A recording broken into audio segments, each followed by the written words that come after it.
Studio, Volodymyr Zelensky berated in an extraordinary breakdown of diplomacy. You're gambling with the lives of millions of people. You're gambling with World War III. You're gambling with World War III. You're not winning. You're not winning this. Raised voices, pointed fingers. Donald Trump and his Vice President J.D. Vance accusing the Ukrainian president of being ungrateful and disrespectful as he tried cautioning them about trusting Russia's leader Vladimir Putin. The proposed pact between the US and Ukraine, surely no longer. This week of transatlantic diplomacy going up in smoke. Benji Hire, Washington. This week, the US president confirmed 25% tariffs on Canada and Mexico would start from March the 4th, with an extra 10% duty on Chinese goods. Beijing threatened to hit back, accusing the White House of shifting the blame and taking steps to destabilise global supply chains. FSN's Laura Westbrook sent this report from Hong Kong.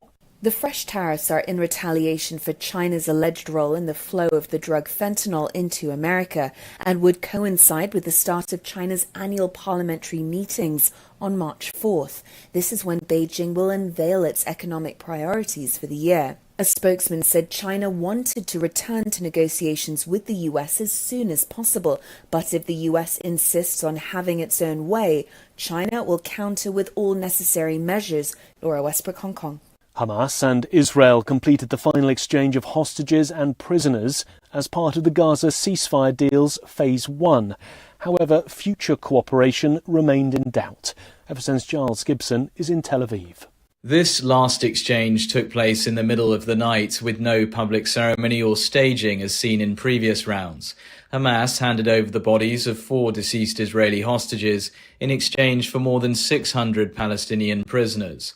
Under the initial agreements, the two sides are meant to move into what's known as Phase 2 this weekend, but official talks haven't even started yet. Israeli officials are reportedly pushing for an extension of Phase 1, but at this stage a return to hostilities can't be ruled out. From bureaus worldwide, this is FSN. The US legendary actor Gene Hackman and his wife were found dead at their home this week. US police say they had been dead for several days. Investigations are continuing, with authorities calling their deaths suspicious. The iconic actor appeared in dozens of movies, including The French Connection, Unforgiven, and 3 Superman films. With FSN Spotlight, I'm Simon Marks. Today, the surprise flight to America taken on Thursday by Andrew and Tristan Tate, 2 social media espousers of aggressive masculinity who have been facing charges in Romania of rape and sex trafficking. President Trump at the White House claimed to know nothing of their departure from Bucharest and their arrival in Fort Lauderdale.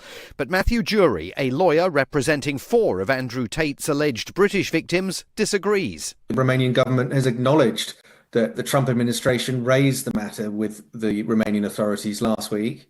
We know from sources that have been reported on in the Financial Times, which I think we can trust, have said that a serious pressure was leveraged against the Romanian authorities to return the Tate's passports. And lo and behold, here they are, travelling on a private jet from Romania to Fort Lauderdale in Florida. And he said his clients are furious that justice against the Tate brothers may now be delayed, if not denied. They are absolutely disgusted, dismayed, distraught, traumatized by the fact that the so-called leader of the free world has deemed it fit to intervene and interfere with the trial and the due process in respect of their alleged abuser. The Tates are fervent supporters of President Trump and are dual US-UK citizens, so legally entitled to live in either country. With FSN Spotlight, I'm Simon Marks. And that was the Week in Review. That's Feature Story News. Nick Harper reporting. Officials at PepsiCo announced today the upcoming launch of Mountain Dew Cineblast after the company's market research team unknowingly fell victim to a malicious focus group that convinced them cinnamon-flavored Mountain Dew was the next big thing. We were the people in the focus group. They couldn't get enough of it. And then they said, the more cinnamon, the better. So we are going to put in more cinnamon. We are really excited for people to try this product. According to PepsiCo's data, all gathered from a single group of ill-intentioned respondents, customers of all ages will love the new soft drink's murky brownish-green color and will soon be lining up to try the carbonated beverage jam-packed with ground cinnamon. Various members of the focus group told reporters they believed the company had made a great decision. Cinnablast is the best. I mean, I can't wait to tell all of my friends to go buy this thing. Yeah. The only way they can make it better is if they took a couple of raw eggs, mixed them up in the bottle. People would go nuts. This is the Onion News Network. Don't miss a moment of Free Talk Live. Get our archives daily via our podcast at feeds.freetalklive.com.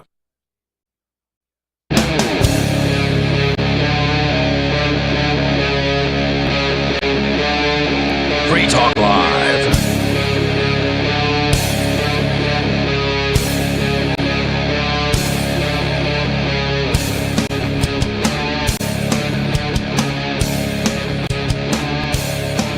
This is Free Talk Live. It's talk radio you control. We'll be here for the next 3 hours. Please give us a call. Let us know what's on your mind tonight. The phone number here is 283-6160, area code 603. Again, that's 603-283-6160. In the studio tonight, you've got Stu. And Bonnie. Oh, was I muted? Sorry, unmuted the wrong one there. And me and Bonnie. And Bonnie. Sorry about that. Anyways. Happy to be here, first day of March, to do the radio show. I'm surprised that it is March. Did you hear about the Zelensky and Trump meeting? I heard a couple of things about it. I watched the whole thing today, so that's good, because that's like the biggest thing in the news right now. And us being weekends only, we haven't been very timely with a lot of like timely news, but it happened yesterday.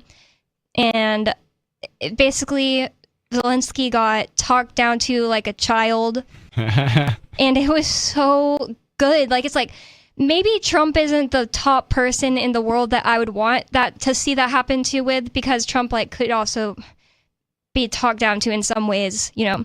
But somebody needed to talk to Zelensky like that, and he was literally, like, listeners that can't see me, he was literally sitting with his arms like under his his hands under his armpits, like, or maybe it was more like a cross arm thing. He was being bratty, like he was upset, and it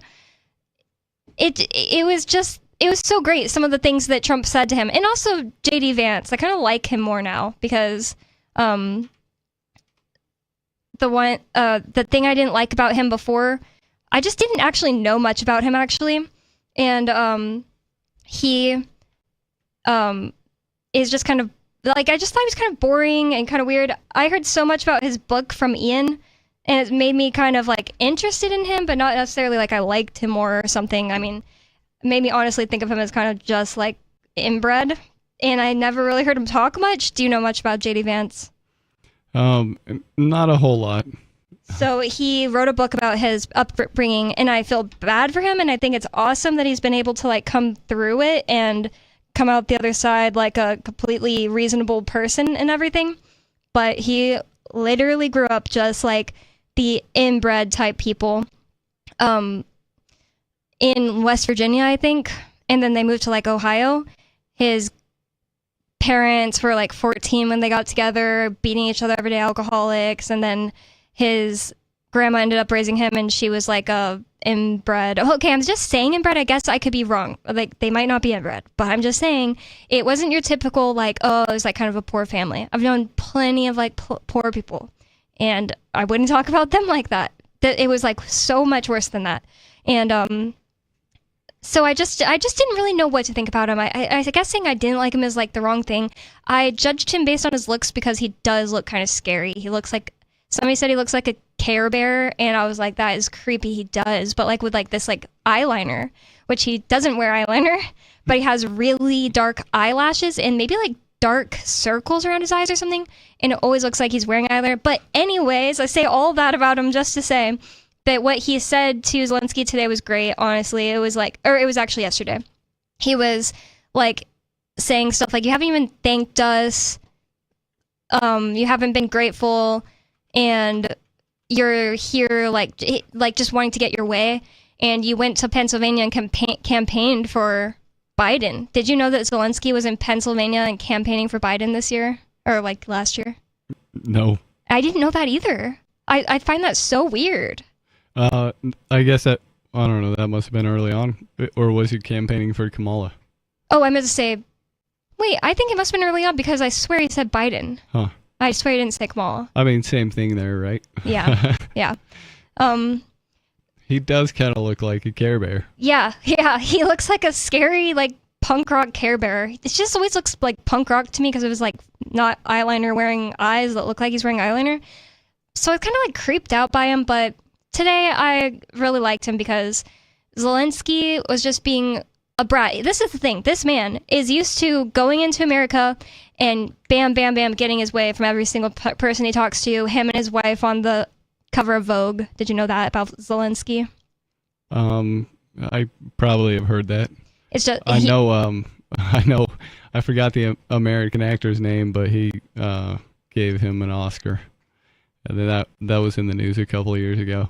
And, somebody gave Zelensky an Oscar? Yeah, his what? own person, Sean Penn, I think. Wow. And like a while back, maybe I'm not sure when it was, might have been 90s, but there's video floating around of Zelensky on some type of a comedy show, and he appears to be playing the piano with a part of the body somebody doesn't usually use to play instruments with. Yep, I've seen that, or heard that at least. Heard of it. I don't think I've seen it. Yeah. I've seen some clips of him doing these like weird dances and stuff. It's hard for me to imagine how you go from that to wanting to be taken seriously as the leader of a country. Yeah, that's true, but in his case, I think it's literally just he was propped up and he's part of some death cult. Yeah. Well, I don't know. It's funny because everybody was acting like he was legitimate, right? And now nobody's acting like it. And so... Well, that's the thing. Trump said it's good that the American people see this. And I agree because everybody just, like, most normies just kind of think of him... I don't think they know anything about what you just said, like, about the weird piano thing. Or about, like, most people just take him seriously. My parents in Alabama, they adopted a kid from Ukraine, so they had been there months before the war started, and they hear a lot more about it because they're like, they just have that interest. They like have been there, and they tell me stuff that most normies don't know. That Zelensky, a lot of normies don't know that Zelensky shut down elections. So, we're doing this for democracy, but he shut down elections for quote unquote an emergency. That's one thing, but even more so, a lot of people don't know that he banned speaking Russian in Ukraine, where most people speak Russian. In certain parts of it, they certainly speak Russian. Yeah, it's just messed up. That's messed up to ban their language. Right. Parts of Ukraine are very Russian, and they just consider themselves part of Russia, and they don't care about the whole country divides thing. Mm-hmm. And then other parts of Ukraine, though, are very much not Russia. So I have said on the show a million times that I'm Ukrainian because my great-grandma came from there, but I was so confused, and now I think that I'm just Russian, and my ancestors left from Odessa. It wasn't even Russia. I mean, it wasn't even Ukraine yet. So I'm happy. I think Russia's cooler, whatever. Which that doesn't make me biased. Like I don't think that either side should be killing people. I don't think that Ukraine should be sacrificing human beings for just like what, like literally for what? Just to... Well, when it comes down to it, it's about money and power. Money and power, and even maybe pride. Because the thing is, like... Sometimes. And I don't even mean the people. Like, maybe some of the people feel like, I'm proud of my country, so I'll fight for it. But when it comes to Zelensky, I think it's, like, personal pride. He just hates Putin so much. I kind of understand why somebody would hate Putin, but at the same time, not... I don't think of this person, Zelensky, like, average person thinks of normal people, like, the way we would think of their brains working. He is an absolute psychopath. He literally must be a part of a death cult. He's, like, sent his quote unquote, he sent human beings through the meat grinder for a war he can't win continues to go and campaign for money, go on the cover of Vogue, call himself like a war hero, etc. And he went on TV and said to Americans, we need your children now. Your children should be fighting for us. Yeah, that's that's a no-go. Another thing that he did in Ukraine that a lot might not know, my mom got really interested in the Orthodox Church when she was in Ukraine, and Zelensky shut down Orthodox churches, and he's having their pastors, or whatever they call them, priests, whatever, beaten. So, no freedom of religion speech right there. No democracy. Just that's corruption. That's not good to have religious leaders locked up and beaten under pretty much any circumstance. Give a lot of crap to Russia, which I also give them crap for just like locking people up left and right. That's like the one reason I wouldn't visit there. I would totally visit Russia. I watch videos all the time of like what it's like to live in Russia. And I used to watch videos of what it was like to live in Ukraine. Those kind of went away. I've watched some of those videos about what it's like to live in Russia. And they're trying to put a nice spin on everything, but I really do get the feeling that it's not much worse than living in America. Yeah, I mean, both countries will just lock you up for no reason. So, yeah. I watched this one with this girl who she probably does put a nice spin on everything, but she went to like a conservative small town and she got arrested because the city people found it weird she was filming. And so she was all shaken up after. She's like, I got detained and they searched my, like, under my clothes and everything and all my stuff because they said that somebody called in and said it was weird that I was filming and that they suspect I might be hiding drugs in the city somewhere. So, yeah, that definitely is a thing. Yeah. That is a thing here. You can get your kids taken away for taking a walk. Yeah, they feel like they can just snatch up anybody they want. The United States has one of the highest per capita incarcerations in the world. And it doesn't appear to be getting better. I think it's the highest, right, per capita? I don't know.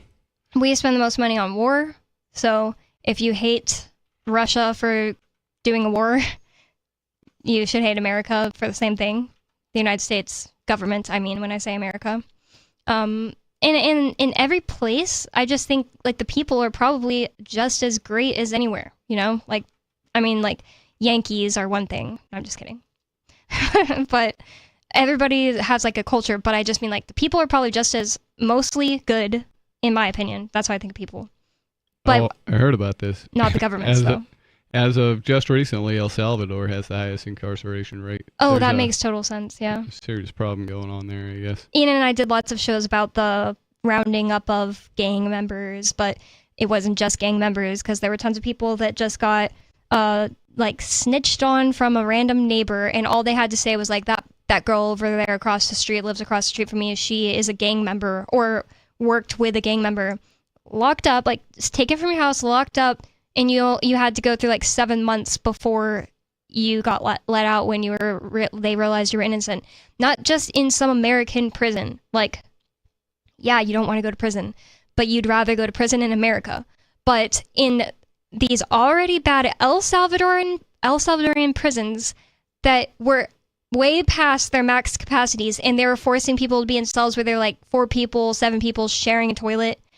So imagine you were in there for no reason, and you're in there with a bunch of gang members. Yep. And they had to suspend. It's not called habeas corpus, but they had to suspend whatever their habeas corpus is to make that all happen. Holy cow! I'm just finding out now that El Salvador right now has 1,659 prisoners per 100,000 inhabitants. That means 1.6 in 100. Of the entire population of El Salvador right now is imprisoned. Oh my god. That's insanity. The next on the list is Cuba with 794. I've even heard... United States is 5th with 541. I've heard like libertarian adjacent people, this one lady at PorkFest I was talking to, defend it and say like, well, he saved his country and all this stuff, and I just couldn't believe that. It's just like you can't... if one person had that happen to them and they were innocent, then it's not okay. You know? It's not worth it. And it's just like, for what? So you can travel to a place and have fun at the beach or whatever. If they have beaches. I don't even know. I saw it on the map the other day when I was looking at the Gulf of Mexico changing to the Gulf of America. on Google Maps, and I was just started looking around, and I was like, El Salvador is so much smaller than I thought. Yep, it's not very big.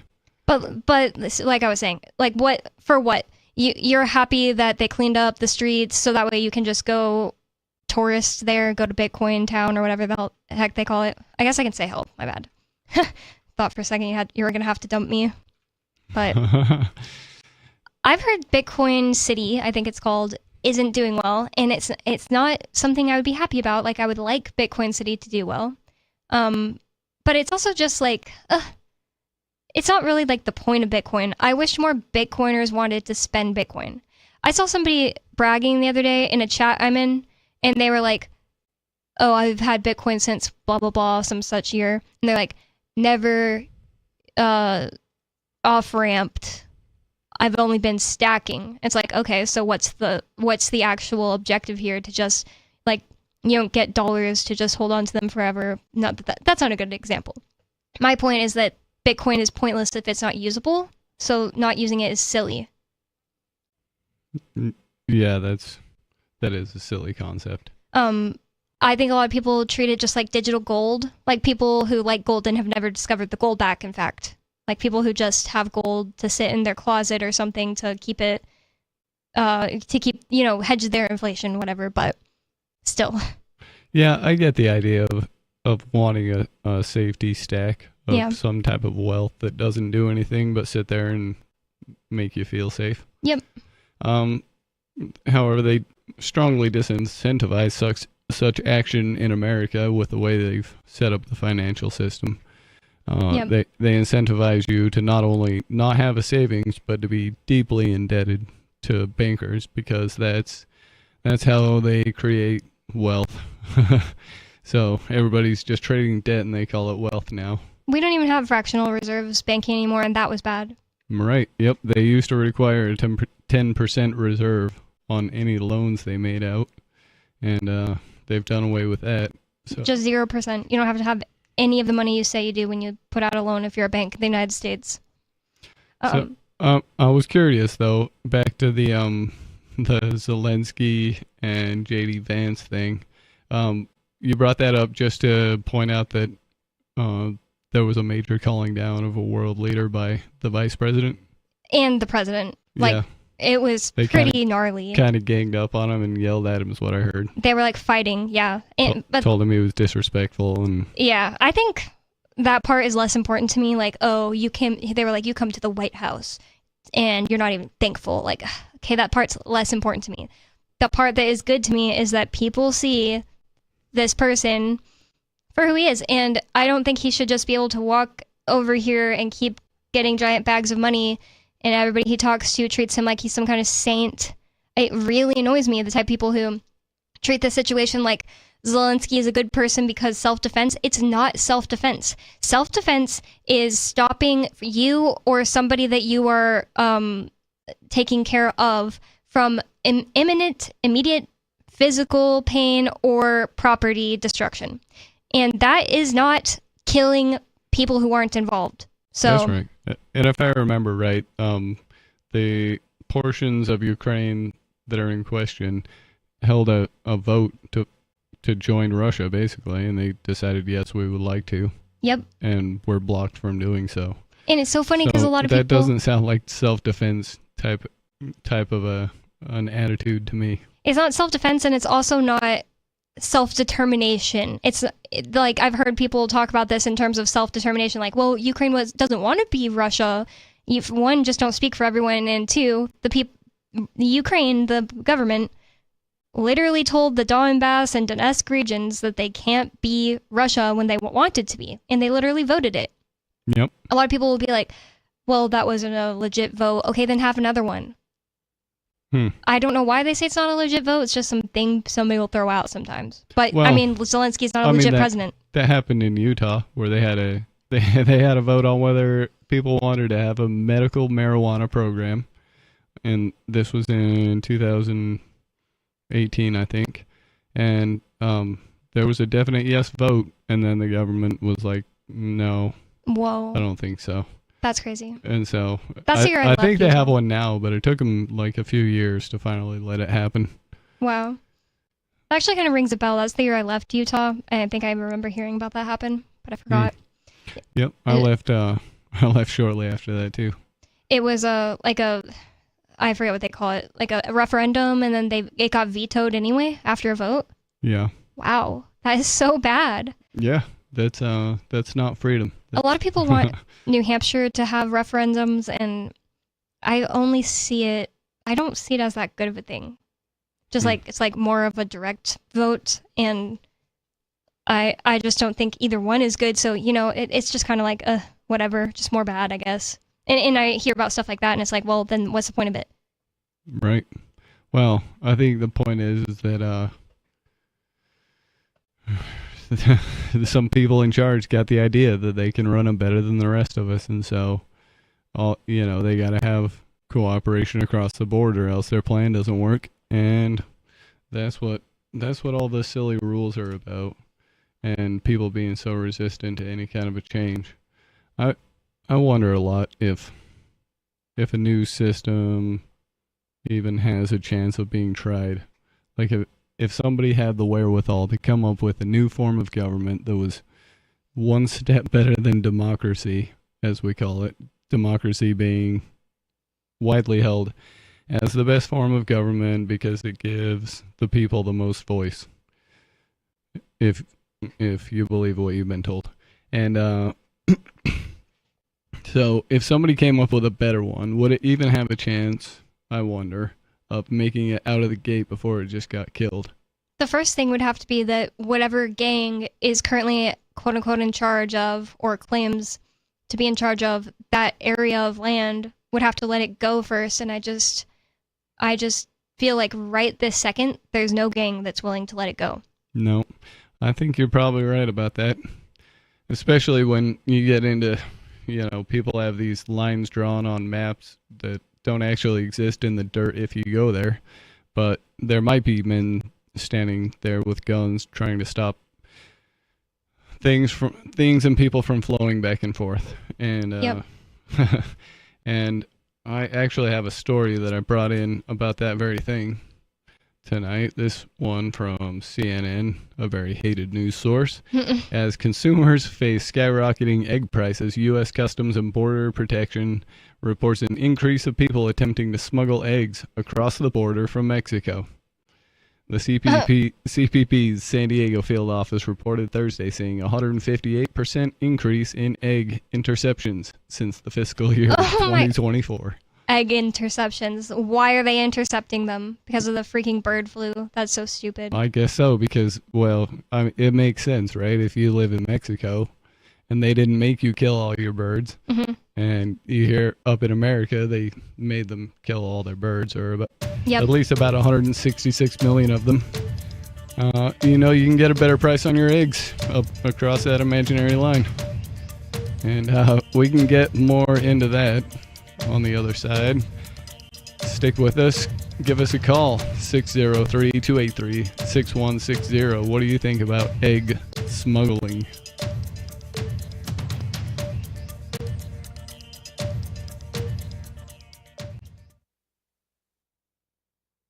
Free Talk Live. The snow in Georgia isn't real because if you take it and you wad it into a snowball and you hold a lighter to it, it doesn't burn. What? Yeah, that's the way snow behaves everywhere because it's ice. And there's considerably more air and heat energy in a snowball than there is in a tiny little lighter. But the fact that so many people can't you cut the Southerners a break? I mean, they've never seen No! If you think that there's a conspiracy out there to spray plastic snow across the is that what they're saying? entire state of Georgia and you think that the snow isn't real, you're a moron! Wait, is that what they actually say in the video? That they're being, like it's chemtrails? Yes! There's hundreds of videos of people going, this isn't snow, it's not real, it's fake. My friends and fellow patriots, a conspiracy. They're spraying chemtrail snow all over the state of Georgia. Free Talk Live, 7 nights a week from 7 to 10 Eastern at freetalklive.com. From Feature Story News in Washington, I'm Nick Harper. This week, European leaders from France, the UK and Ukraine came to the White House for meetings with US President Donald Trump, aiming at trying to resolve the war in Ukraine and win support for Kiev. It culminated in a disastrous Oval Office encounter between President Trump and the Ukrainian leader Volodymyr Zelensky, with the meeting descending into a shouting match. The planned signing of a rare earths deal was scrapped, and the Ukrainian delegation was ordered out of the White House, with President Trump claiming Zelensky was not ready for peace. FSN's Benji Hire was watching the Oval Office meeting. The Oval Office reduced to a TV studio. Volodymyr Zelensky berated in an extraordinary breakdown of diplomacy. You're gambling with the lives of millions of people. You're gambling with World War III. You're gambling with World War III. You're not winning. You're not winning this. Raised voices, pointed fingers. Donald Trump and his Vice President J.D. Vance accusing the Ukrainian president of being ungrateful and disrespectful as he tried cautioning them about trusting Russia's leader Vladimir Putin. The proposed pact between the US and Ukraine, surely no longer. This week of transatlantic diplomacy going up in smoke. Benji Hire, Washington. This week, the US president confirmed 25% tariffs on Canada and Mexico would start from March the 4th, with an extra 10% duty on Chinese goods. Beijing threatened to hit back, accusing the White House of shifting the blame.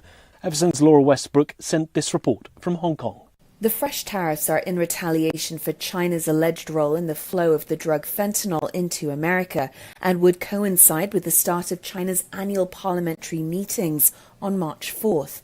This is when Beijing will unveil its economic priorities for the year. A spokesman said China wanted to return to negotiations with the US as soon as possible, but if the US insists on having its own way, China will counter with all necessary measures. Laura Westbrook, Hong Kong.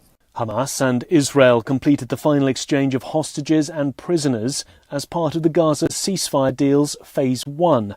However, future cooperation remained in doubt. FSN's Giles Gibson is in Tel Aviv. This last exchange took place in the middle of the night with no public ceremony or staging as seen in previous rounds. Hamas handed over the bodies of 4 deceased Israeli hostages in exchange for more than 600 Palestinian prisoners. Under the initial agreements, the two sides are meant to move into what's known as Phase 2 this weekend, but official talks haven't even started yet. Israeli officials are reportedly pushing for an extension of Phase 1, but at this stage a return to hostilities can't be ruled out. From Bureaus Worldwide, this is FSN. We're still not sure why you'd want to watch, but our video feed is streaming nightly for free at cam.freetalklive.com.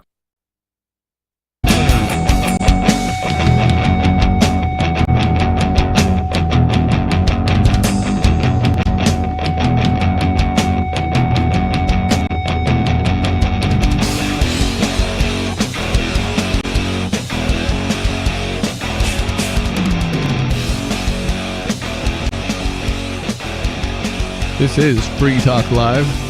It's talk radio that you control. The phone number here is 603-283-6160. And in the studio tonight, it's Stu. Riley. And Bonnie. And it's officially unofficial. We've been podcasting since podcast began, but we're launching a new podcast anyway. Our new podcast is 30 to 45 minute show releasing once a week, and you can find it at freetalkcast.com. It's brought to you by the same people who bring you Free Talk Live, and we'd love for you to check it out.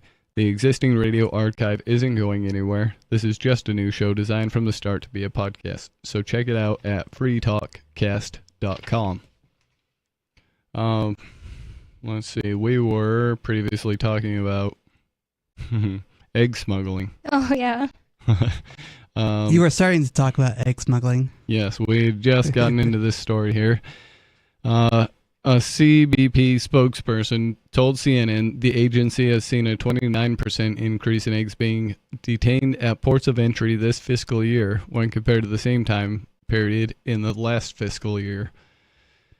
Egg prices have jumped to all-time highs, due in part to an outbreak of avian flu, or bird flu, that has been afflicting egg-laying hens in the U.S. since 2022.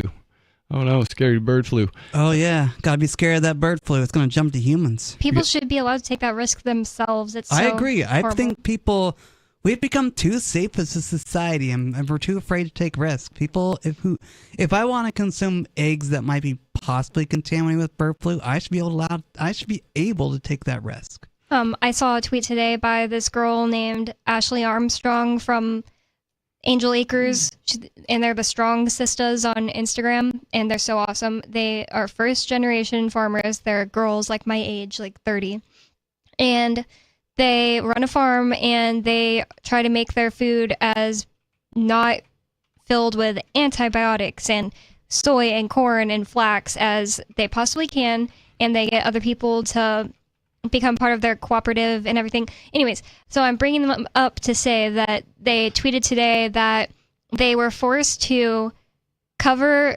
2 perfectly healthy, regeneratively raised pig carcasses with motor oil or whatever, petroleum, I guess, and bring them to a landfill instead of selling them because of some stupid FDA rule. So it's not exactly the same, like it's not avian flu, obviously, because it's pigs, but still, it's just like government rules making it. I mean, like, shouldn't the vegans care about that more than the vegans care about, leather? Because the thing is, animals are getting killed purposely.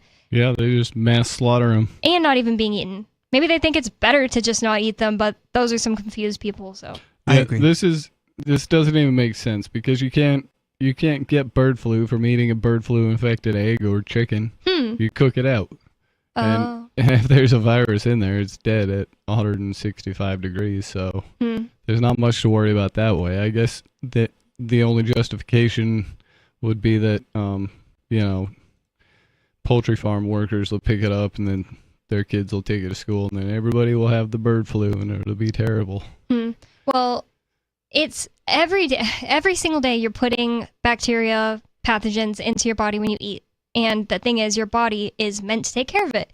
And it's not my responsibility, and it's not anybody else's responsibility to make sure you're healthy enough to be able to eat an egg that you cooked at, I accidentally cooked at 159 degrees, and you get a pathogen in your body and you can't handle it. It's not anybody's problem. It's your problem. Yep, that's true. And they just keep putting safety rails on everything, which makes everything overall less safe. I think that's the thing we've forgotten as society is we've allowed someone else to manage our safety for us. Someone else needs to tell us what's best for us to consume because we can't think for ourselves and figure that out. Yep. It's heartening sometimes to see how many people in this region of the country have backyard chickens. So, I mean, that's a good sign. My friend was in Mexico for a few weeks, so today he asked me, like, is there really egg shortages? And I was like, yeah, I've went to Hannaford at least once, and there were no eggs there, and a sign up that said, like, hey, try to be patient with us due to avian flu. I was like, oh God, this really feels like COVID. There won't be any eggs. And yeah. I've had to go from different store to store. But he said, oh, well, we should really be buying eggs from, like, people, like, farm stands. And I was like, don't you think those people are, like, selling it to their closest friends right now? It doesn't make any sense. Wouldn't you just cull chickens that are, like, snotty and obviously sick? Or are any of these chickens even, apparently sick? Or is this just a matter of you signed a piece of paper somewhere that says board can come in and do testing, and then next thing you know, guys show up and, like, all your birds got to go? That's horrible, especially because of the way they kill them. So I don't understand why it's legal. How do they do it? They put this thick foam and it slowly covers the whole herd in a cage, and the foam suffocates them. They just spray foam them to death? Wow. Yeah, that's it's horrible. Very slow. It's not even like they spray a foam. It's like it slowly grows over the whole, and the chickens are all, like, walking away slowly, but it overcomes them. Oh, it's the worst thing I've ever seen. That's horrible. Anyways, on that note, let's go to the phones. We've got Sarah in New Mexico. Sarah, calling early tonight. Yeah. Oh, yes. I tried to call the other days, and you have to pay to listen. I try to listen on Monday and Wednesday. You don't have to pay to listen, no. You know what? I tried to get on. I just couldn't get any replay, so I don't know what's wrong with it, but The show is only live Saturday and Sunday now. And also, the fact that you couldn't hear any replay at all, that just got done yesterday because there's a problem. I had to contact Aria to fix, and she fixed it, but it took a few more days of diagnostics than normal, so that shouldn't keep happening. Oh, okay. I thought it was like I had to pay. I was like, how come I don't get any replay? I couldn't hear anything. It was like a technical glitch, not because I had to pay for it. Okay. Yeah, that's good to know. Free Talk Live doesn't put stuff behind a paywall. No, we generally don't. Yeah. So anyway, I'm so proud of ourselves that Raymond, we got to sign up. She's been signed up. Lenina's been signed up with us for 4 months. So if she orders for next month, it'll be the 5th month. And what's exciting, she signed up her mother, Mercy. So they're a team now. And I told her that between two of them, they could whip up their whole family. They could bully, her son, her brother, sister-in-law. They could just bully everybody in the family, her countless cousins, and just sign them all up. Why would you bully someone? Yeah, why would you bully somebody, To sign up for a soap business? Well, it's not just a soap. It's like, the thing is that Lenita tried to sign them up for Christmas, and then Kim is her sister-in-law. Like, she had a bag of presents, and she wanted to give the whole thing back. She didn't want any of it. She just barely took the lotion and barely took the bag, and she didn't even want to try nothing at all. So then the thing is, it's a higher quality, better way of buying products. And if the mother says, "Hey, you're my son, and I want you to do me a favor. I want you to know so I could make some money," because she's 74, she has no opportunity. And what if the son can't find anyone to do it too? Then he's SOL and isn't able to make his money back they spent on it. So it's just like, you might as well just ask your son for some money. Well, but he is getting something. He's getting higher natural products that's better for him and his family. There's just so many. There's so many ways to receive natural, nice products that if somebody wanted to right now, they'd probably just already be doing it. That's one problem. If a person was really driven and really cared about the quality of their product content, they might look into making it themselves, or they would probably buy it from a very small manufacturer and not somebody who's using network marketing. Okay, so look at this. The advantage about this marketing is that let's say Mercy, the mom, enrolls her son. Okay, so then every time he orders, they'll both get 7% commission coming up while they're using good, natural, high-quality product for their family. So you're doing your sister and your mom a favor, plus getting high-quality, natural products. It's a win-win. You see, Sarah, this is why MLM marketing scams like this are a sure recipe for alienating all of your friends and family from you, because they're going to know every time they see you, don't let them see you. They're going to come over and ask about whether or not you're buying product. Yeah. Yeah, but how can you run and avoid from your family? If it's Christmas time, you're going to push that marketing thing on me. So, Mom, I can't see you March. this year. It's March. And the other thing is, my mom just wouldn't do that to me. My mom would maybe, if my mom was doing this, which she just has never done a MLM. I've done an MLM, and I got out of it after 2 months because I started to see what it really was. And that was when I was like much younger. But anyways, if my mom was going to do an MLM and she asked me once and I said, no, I'm not interested, she wouldn't keep asking me. And she definitely wouldn't bully me. That's like what you said. That's exactly what you said. Sarah, I think that the thing everybody wants to know is, did the government answer you? Are you going to get kicked off of welfare? Well, I have not gotten a letter back. I guess they have to kind of compute it in their computer. Everything was like computerized. They're gonna add my age, how old I am, whether I have a job or not, how many years I've been on disability, and they add all this, and then they decide whether they're gonna keep me on or kick me out. But I have a feeling that since I'm 55, they're going to have to keep me on. I think. I have not gotten any letter back. Okay, well, keep us updated on that. Yeah, please. we're curious to see how this goes. Yep. Thanks for the call, Sarah.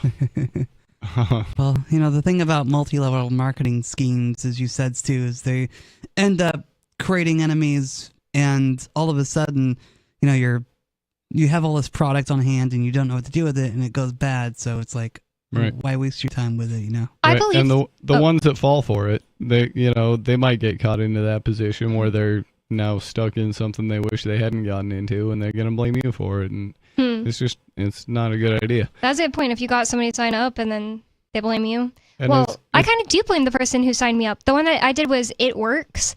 And this is like the worst thing. I think I've said it before on the show, but the worst thing is that I made a mood board thing, like a vision board, that's what they call it. And on it I put a second job. I wanted a second job.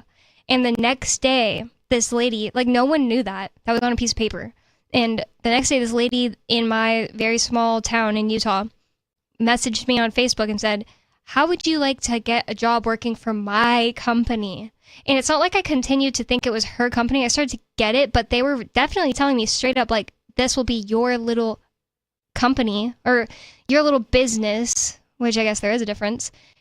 And it's just like under them. And a huge thing that they would make you think is that you can make money just selling the product.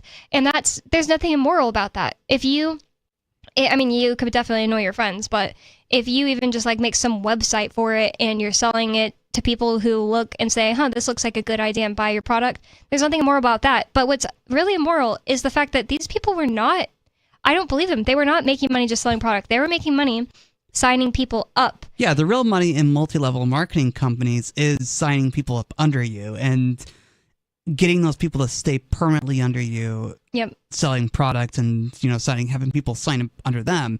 And if you don't maintain that level of signing people up all the time, you're not going to advance in that scheme. Yep. And a lot of this really is a problem with having not as great a product as your advertising. Because if the product did hold up, then this system of selling things would not be as bad as it is. I think it might work out okay. There was this one really famous one. It wasn't It Works. It was another one that sold supplements and whatnot, and everybody's heard of it. I just can't remember its name. Herbalife? Yeah. Herbalife. They've been around for a long time. Yeah, they've been around forever. As long as I can remember. I mean, maybe that's just because it sounds familiar that I'm saying yeah. But anyways, they have this one product that's one of their like flagship products. And when I was in high school, my friend's mom sold it, and she always talked about how she had this powder she sold that was like, it was better than Adderall. It was supposed to make you like focus, and it was better than Adderall. And I was so interested because I was in high school and I loved pills, and I wanted to try it because I was like, if it's better than Adderall and not bad for you because the label says natural, then I want to try that. And it did nothing to me, which Adderall did something to me. Interesting. That's kind of what I got when I tried Kratom. It didn't do much. Kratom did a lot to me, but I have now completely quit it. Oh, really? Interesting. Yeah. Any reason? Yeah, the reason is that there's like so many reasons here. I just started predicting that what if one day it's just not very studied. What if one day I find out there's some consequence? And also, I've just been learning more and more about just like very subtle chemicals in your body that can do different things. And I don't know if kratom can work on certain receptors and whatnot because like they just don't study. So I don't want to be high serotonin, for example. I know a lot of people think serotonin's a happy hormone, and I can't get into that in this episode. But I don't want to be high serotonin and maybe kratom does that. I don't know. Like, I don't want to do something that's like experimental like that, one. And then two, I was for a long time I did it every single day, and I don't like that. I for a really long time, like a whole year, didn't like that, but I just kept doing it. And the other thing is sometimes I would feel especially the end of the day, really out of it. Like, not like completely bad, not like drinking alcohol. There was a time where I was taking kratom that had 7-hydroxymidograne in it. and that is technically from kratom, but it's an extract, and they make it, and then they put it into kratom products in a small percentage, like a 1% or 7%, something like that. And those ones will mess you up. Like, I would take them sometimes and be like, whoa. I feel like, when you get too high and you turn your head and the room lags, I could feel like that on kratom. Interesting. I could feel like totally drunk. I thought I was like gonna die sometimes. So then I found out from the American Kratom Association that 7-hydroxymigraine is a really bad thing. Oh, that's probably where I got the 7%. I don't know what percent they're putting in. And it's just like differs product to product anyway. That it's really bad, and it's like known to be bad for people. And when I started only buying from this one website, which I only ever heard of or found because I wanted to find a kratom place that took Bitcoin. It's called Kraken Kratom. Honestly, I'll mention it because if we're going to talk about kratom, if anybody wants to or does take kratom, I would totally recommend them because you can get a certificate of analysis from them, and it shows that it's the only American Kratom Association recommended product, and they show that it's less than 1% hydroxymigraine because, like I said, it comes from the plant. It'll be there, but it won't mess you up. Do they grow it in America, or is it come from Thailand? I don't know if it's grown in America, but it's processed in America for sure, and it's tested for heavy metals. Huh. Interesting. So that's why I would totally recommend Kraken Kratom, even though I'll never buy from them again because I just don't want to be on it anymore. I don't think since high school I've gone a whole year. No, I know for a fact since I was 14, I haven't gone a whole year being sober. Interesting. Yeah, okay. So do you count coffee drinking as being part of being sober? Yeah. Okay. You don't get high yeah, on most coffee. people do. I think it's a drug. It is a drug, but it doesn't really get you high. It doesn't, but it certainly gets you caffeinated and energized. But on that note, I am drinking less coffee, but that's a separate thing. Huh. I'm still drinking it, for sure. I'm never going to quit coffee. First of all, I just love coffee. It's like I wake up and I want to drink coffee. I still to this day never get like a buzz. Like I'm never, even if some people get quote unquote high on caffeine, I definitely don't. I can be like, maybe I have to drive and it's late and I'm like, okay, I'm going to keep drinking this coffee to stay awake a little. And then noticing, oh, okay, I'm definitely not getting sleepy as fast as I normally would. Or I can drink it too late in the day and realize I can't go to sleep. But at no time do I feel a buzz. It's kind of like I wish, but... If I start to consume enough caffeine to where I'm getting a buzz, then it makes me uncomfortable. My stomach hurts and I just don't like it. Yeah, I can understand that. But, yeah, I can see that but too, actually. You do have to drink, or for me anyways, you have to drink a lot of coffee to get that much caffeine in you. Yeah. And sometimes it's difficult to drink that much coffee that quickly. Energy drinks, though, I've felt bad on. Yep. Yeah, some of those are loaded. There was one I tried that had more than 300 milligrams of caffeine, and that definitely got me. And sometimes it's the other things, too, because there's just a giant list. Yep. Yeah, those things are definitely interesting. Probably not good for you. I try to refrain from those as much as I can, but I'll sneak one in every now and then. I do, too. I drink one every now and then, and it's always Red Bull. They have the least ingredients, so they don't have a bunch of random crap, but they do have a bunch of random crap. They have a lot of things I don't know what they are, but they have less than Monster, so... That's true. I like Red Bull, too. Yeah. It's weird, though, because I like the flavor and also dislike the flavor. It's almost like eating a vitamin C tablet. Yeah, that's really true. Which is a strange experience. I really enjoy those things, but at the same time, I'm like, man, this is weird tasting. I used to really like the sugar-free ones because it was like a little bit less of an intense version of the exact taste you're talking about. It was like drinking weird static electricity, like licking a battery. Huh. But and now I don't drink the sugar-free ones because I don't want to drink aspartame or any fake sugar. Yep, I stay away from anything that says sugar-free. I will drink real sugar. Yep. Yeah, those fake sugars, they not only do they not taste right, but some of them have been proven to be quite unhealthy.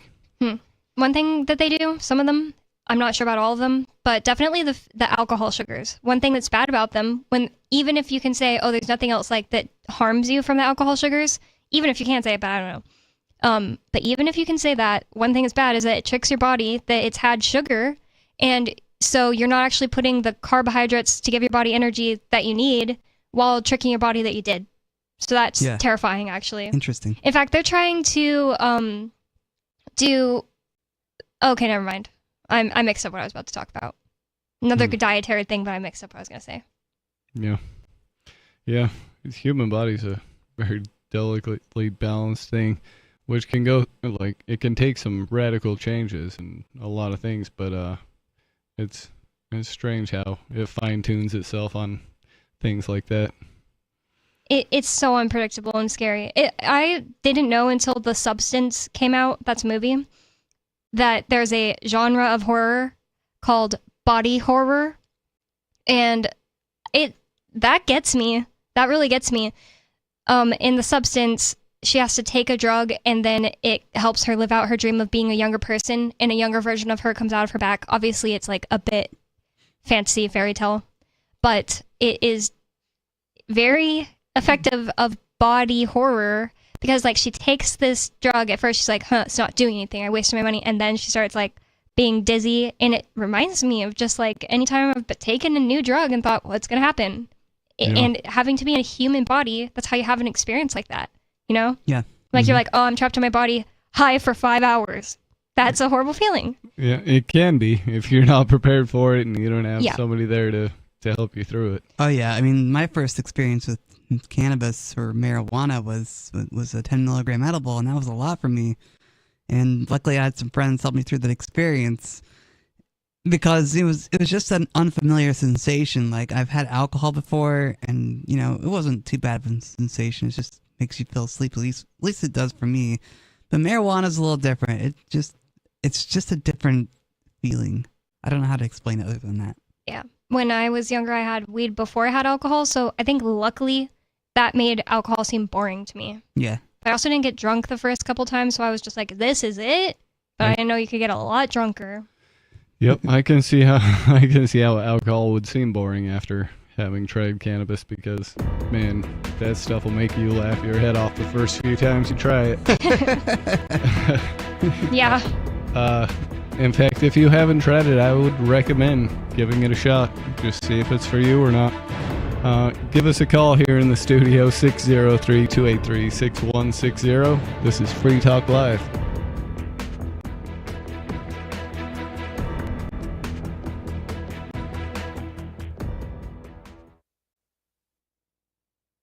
Hi, I'm Derek J. To me, an activist's calling is to actively work to advance a cause. The cause for which I work is personal freedom. I believe my life is best when I engage in voluntary interactions and self-government. I reject the idea that anyone else has a higher claim to my life or my body than I do. I see people who call themselves the government as a threat to my personal freedom. I realize you may feel differently, but my relationship with the people who call themselves the government is completely involuntary. If Starbucks used some of its money to drop bombs, I wouldn't shop there. So why would I support the American empire? The empire does not require my consent. Derek J's Victimless Crime Spree. Watch it for free and order the Director's Cut DVD at victimlesscrimespree.com. That's victimlesscrimespree.com. Eleutheromania, the insatiable desire for freedom. It's the new 3-song heavy metal EP from Captain Kickass. Available now on your favorite music app, or get it directly from CaptainKickass.com. If you want to know the latest about Free Talk Live before we go on the air, all you need to decide is how you want it delivered. It's your choice. Visit news.freetalklive.com to receive our usually weekly news updates by email. Plus, we have a Twitter account at twitter.freetalklive.com, and you can follow us on the decentralized Mastodon platform at toot.freetalklive.com. So please follow us at toot.freetalklive.com and sign up for our emails at news.freetalklive.com. You're listening to the live edition of Free Talk Live. Hour number 2 is next after the news here on the Liberty Radio Network at LRN.FM. From Feature Story News in Washington, I'm Nick Harper. This week, European leaders from France, the UK and Ukraine came to the White House for meetings with US President Donald Trump, aiming at trying to resolve the war in Ukraine and win support for Kiev. It culminated in a disastrous Oval Office encounter between President Trump and the Ukrainian leader Volodymyr Zelensky, with the meeting descending into a shouting match. The planned signing of a rare earths deal was scrapped, and the Ukrainian delegation was ordered out of the White House, with President Trump claiming Zelensky was not ready for peace. FSN's Benji Hire was watching the Oval Office meeting. The Oval Office reduced to a TV studio. Volodymyr Zelensky berated in an extraordinary breakdown of diplomacy. You're gambling with the lives of millions of people. You're gambling with World War III. You're gambling with World War III. You're not winning. You're not winning this. Raised voices, pointed fingers, Donald Trump and his Vice President J.D. Vance accusing the Ukrainian president of being ungrateful and disrespectful as he tried cautioning them about trusting Russia's leader Vladimir Putin. The proposed pact between the US and Ukraine, surely no longer. This week of transatlantic diplomacy going up in smoke. Benji Hire, Washington. This week, the US president confirmed 25% tariffs on Canada and Mexico would start from March the 4th, with an extra 10% duty on Chinese goods. Beijing threatened to hit back, accusing the White House of shifting the blame and taking steps to destabilise global supply chains. FSN's Laura Westbrook sent this report from Hong Kong. The fresh tariffs are in retaliation for China's alleged role in the flow of the drug fentanyl into America and would coincide with the start of China's annual parliamentary meetings on March 4th. This is when Beijing will unveil its economic priorities for the year. A spokesman said China wanted to return to negotiations with the US as soon as possible, but if the US insists on having its own way, China will counter with all necessary measures. Laura Westbrook, Hong Kong. Hamas and Israel completed the final exchange of hostages and prisoners as part of the Gaza ceasefire deal's Phase 1.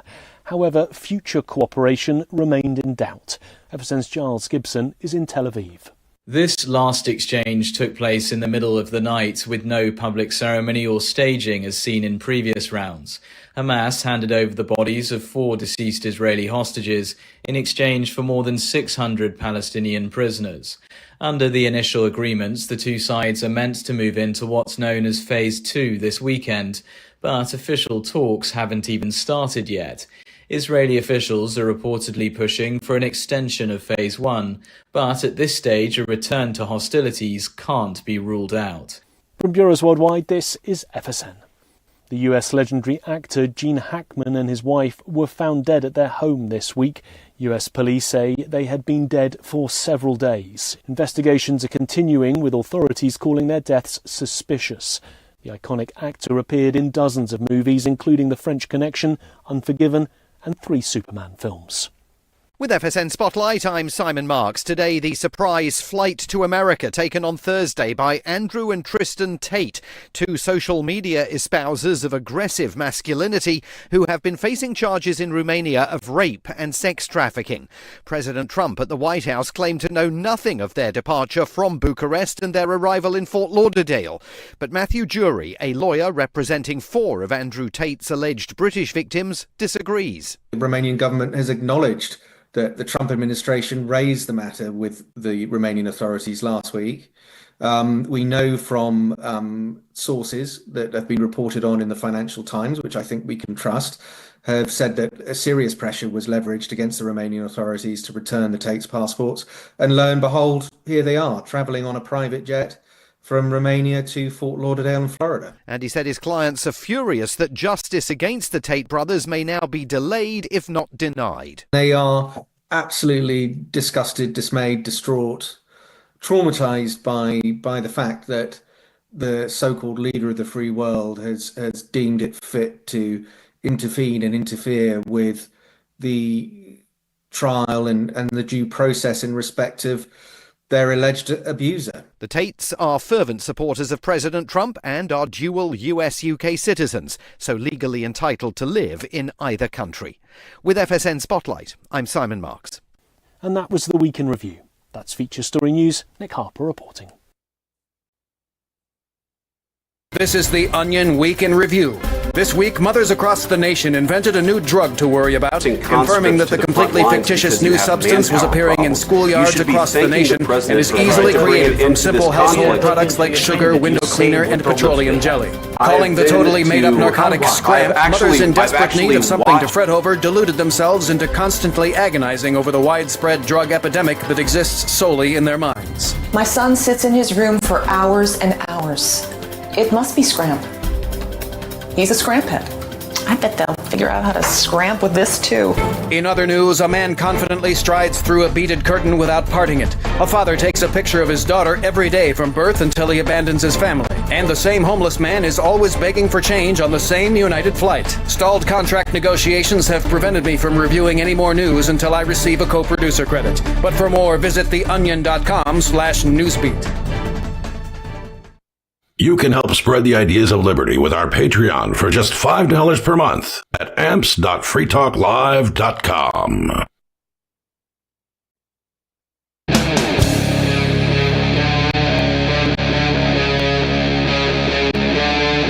Free Talk Live.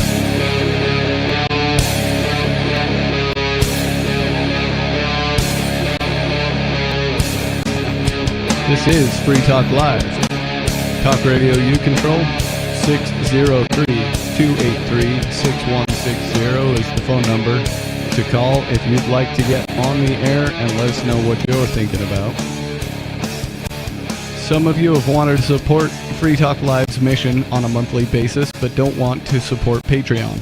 Now we have an alternative that also helps our premier streaming platform, Odyssey. Visit video.freetalklive.com and click join at the top of the channel. You can subscribe for $5 per month, and unlike other subscription services, Odyssey adds their processing fee on top. So it will cost a little over $5 per month, but Free Talk Live will receive the entire amount you pledged. Higher donation tiers are available if you're feeling so inspired. You will get a special membership badge that is visible in the Odyssey chat room, and I think there's members only chat enabled now. Mm-hmm. So that's good. This new subscription method is a great way to decentralize our direct listener support away from just Patreon and also support a libertarian-run business, Odyssey. Please visit video.freetalklive.com and click join to subscribe to our Odyssey channel and help support spreading our message across the planet. Visit video.freetalklive.com and click join today. In the studio tonight, it's Stu, Riley, and Bonnie. And we're going to go straight to the phones where we've got an unscreened caller. You're on the air. What's on your mind? Hello. You got me? Yep, that's you. Okay. Well, I did watch the President Trump and President of Ukraine. I watched that live, and I couldn't believe how undiplomatic that whole thing that went down. Yeah, Trump that's what I'm hearing. bullying. I've got the video pulled up. I haven't watched it yet, though. I think that this is better than everybody just smiling for the camera and being sweet to each other while they do their little business Dog and pony deals show. behind the scenes. Yeah. Yep, finally this World Wrestling Entertainment show is And at the starting end, to get entertaining. you'll hear Trump at the end. He said, "This will make great TV, I'm sure." Well, Trump isn't about being diplomatic. He's very much a man who doesn't like diplomacy. He likes to say it the way he thinks he should say it. I think diplomacy means working with other countries to get an agreeable end, and that's how I mean the word. But Yeah, and if you look at it that way, I guess Trump is, I don't know, probably the most diplomatic, superstar. I think level person in America. That's how he branded himself. Is he's good at making deals. Yep, I think that what he's not is he doesn't have like decorum as much like as some presidents, where it's like you just have to be like perfect and sweet and to everyone. Maybe not every president has been that way. No, this is people breaking rank of what they're supposed to be like that's been going on for a long time. Where like, I forgot which president was meeting up with Stalin and joking around, and Stalin was all like, proper and grim-faced and everything you would expect at first, but he was joking around and having a good time by the end too. And so it's like these things aren't unprecedented, so to speak. What did you think of? I think what he has done, President Trump has done, has alienated the United States from the rest of the world. I think that's been going on for a long time. Just by how he treated the president of Ukraine. I keep forgetting his name. Zelensky, yes. That dude needed to be treated badly by someone. He's only been treated nicely by everyone. Nobody deserves to be treated that way. I don't No, some care people do. who you are. Some people actually, that person deserves to be treated worse.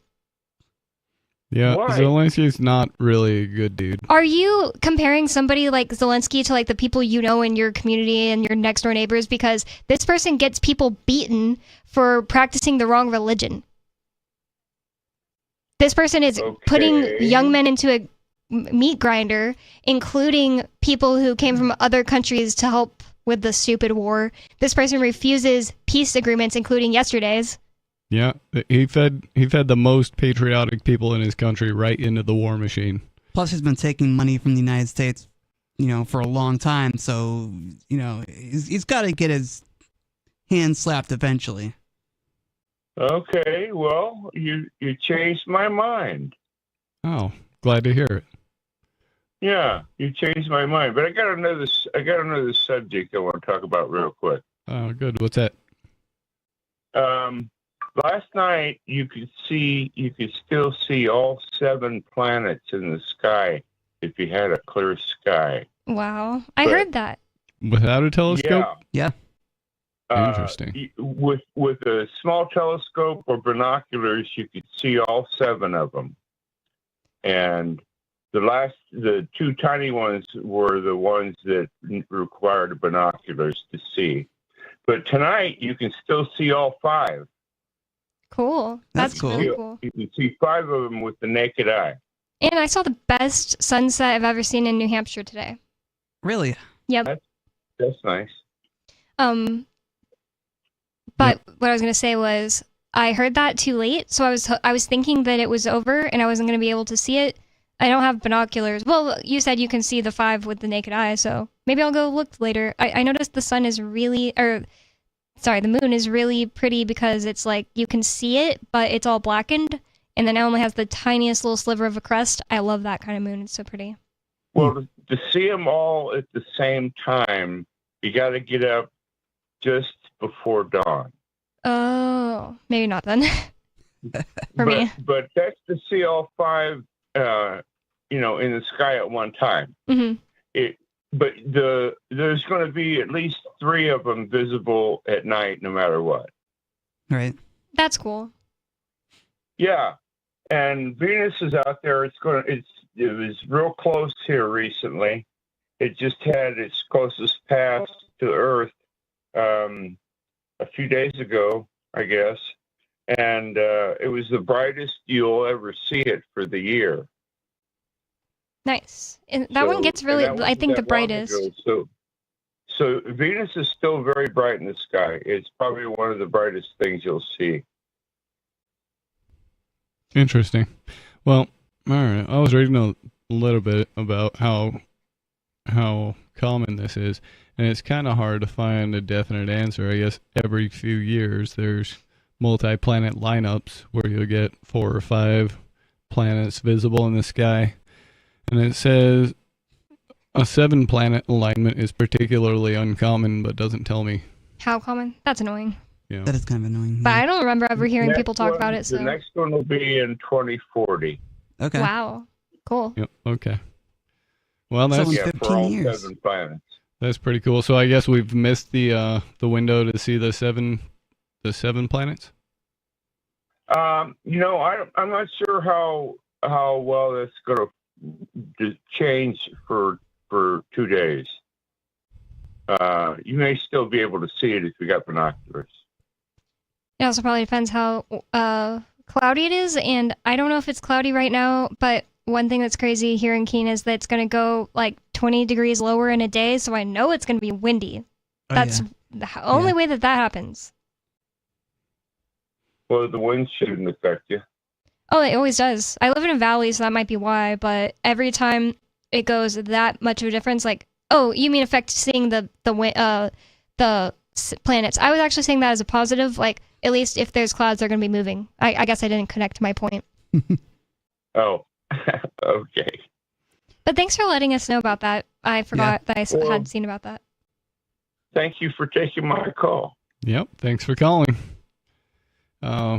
It's interesting when somebody can change their mind and say so. Sure. I mean, it's important to be able to be free enough to change your mind. Yeah, is a mark of intelligence for sure. Yeah. To consider whether or not something a viewpoint you hold is accurate or not.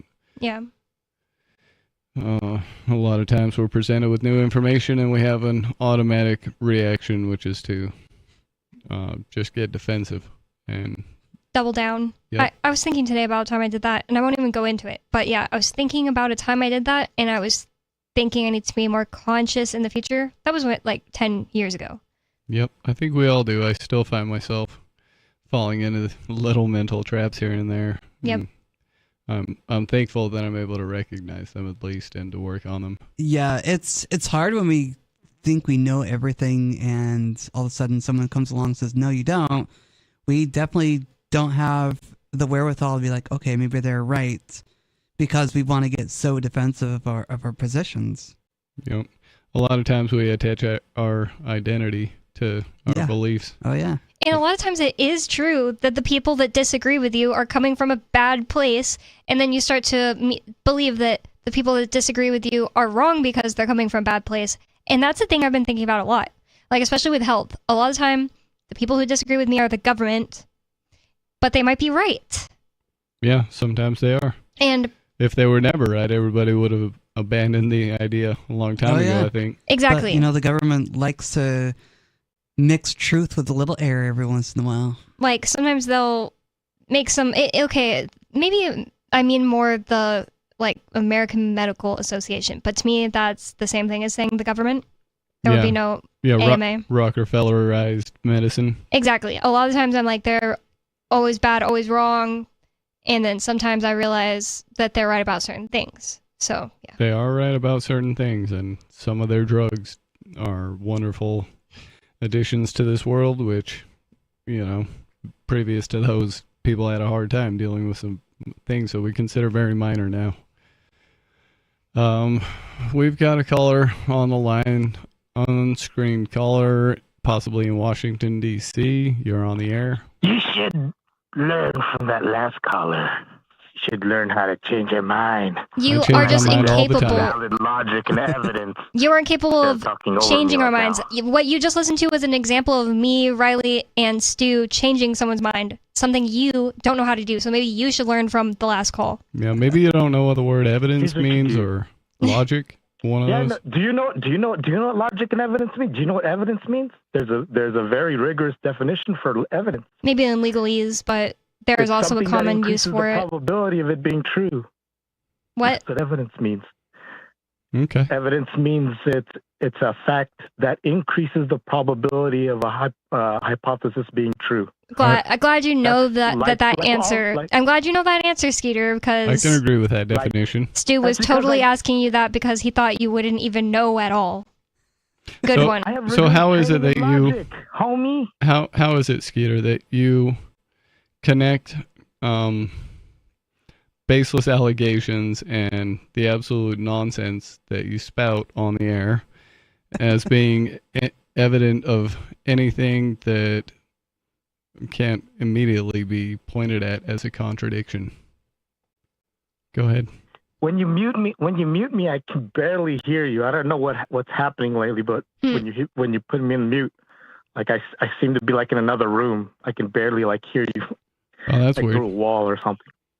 But anyways, yeah, I've been giving you facts and evidence and hard logic, and you guys just disregard it and keep. You actually haven't given us any facts or evidence. You've just been spouting your opinions. You guys talk over me like now, right? This is our show. You don't get to just have a monologue.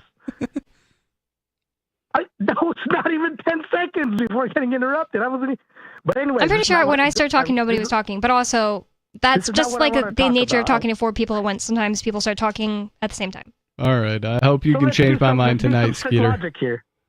No, let's do some strict logic here. What I wanted to talk about. I wanted to talk about last week when Riley called me brain dead, and he said something very smooth-brained. He said, "Gold. The value of gold was subjective." It is subjective. Right? So let's talk where the value of money comes from. The value of money is who wants to trade that money for certain objects or certain goods. I happen to agree with Riley on this one, so go ahead and change my mind. Yeah, go change your mind. Okay, then if the value of money is subjective, gold value dirt as money. People don't value dirt as money, though. No.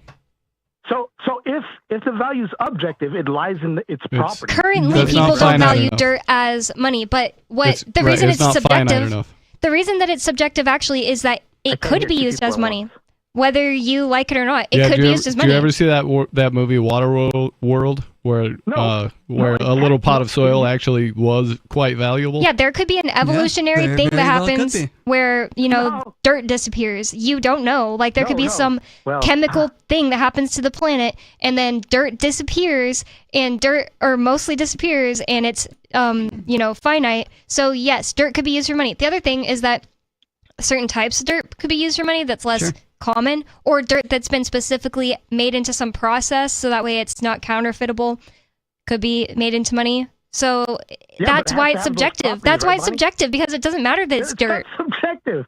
That's why they don't last as money. If you try to use anything but gold before, like Bitcoin, eventually that system dies out. That's evolution selecting against it. There are certain things that can. Wouldn't that make it subjective, not objective? If gold would die out and stop being used as money at some point, that's because it's subjectively used. Yeah. Evolution showing you that your subjective valuation was wrong. No, it's not. It wasn't wrong at the time. It was used as money. There are societies that have no use for gold whatsoever, and they live perfectly happy lives. Where are they? I mean, before this modern digital age, before Bitcoin and fiat currency, there may still be a few San Bushmen left in Botswana, and don't sit there and act like they're in the Amazon that don't use gold for money. Are eroding away. Don't sit there and act like their society is less valuable just because it's being taken over by monsters like Rio Tinto. No, they would. No. Even if it wasn't a government, right? It would be taken over by gold and silver eventually. They would have to conform to that, or they don't even have a concept of using money. They don't buy things. The earth gives them what they need, and they're happy with that. You cannot build a complex economy without money. And you're breaking up, Skeeter. Are you on speaker? Clipping. Evolution forced all societies to go to gold and silver. That wasn't subjective. You're clipping real bad, Skeeter. How about now? Still bad. Still doing it. Yep. It sucks because I actually can kind of understand him, but I don't want to do it to the listener, Yeah, this is maybe one of our better conversations. I hope I don't know if you can switch modes, or I don't know if your computer's buffering, what's going on there. I've never heard anything like that on a phone call. It actually sounds digital, like you're on an internet call. I actually have heard stuff like that on a signal call, but not a phone call. Yeah, it's my burner phone. How about now? Yeah, it's not going away. Well, your burner phone needs to be thrown away. Burn it. You're going to have to call back another time. Thanks for this call, If another Skeeter. caller calls and it sounds like that, then I guess we'll know it's us. But Yeah, it's possible it's on our end, but there's this whole thing where it's like, oh, you're in a bad cell. Ian always says that. You might be in a bad cell, but I've never heard it sound like that. It sounded digital. It sounds like a digital thing to me, too, and it may be on our system. We might have to reset our internet connection or whatever. I don't know. I've actually heard cellular phones drop packets plugged in. like that before. Okay.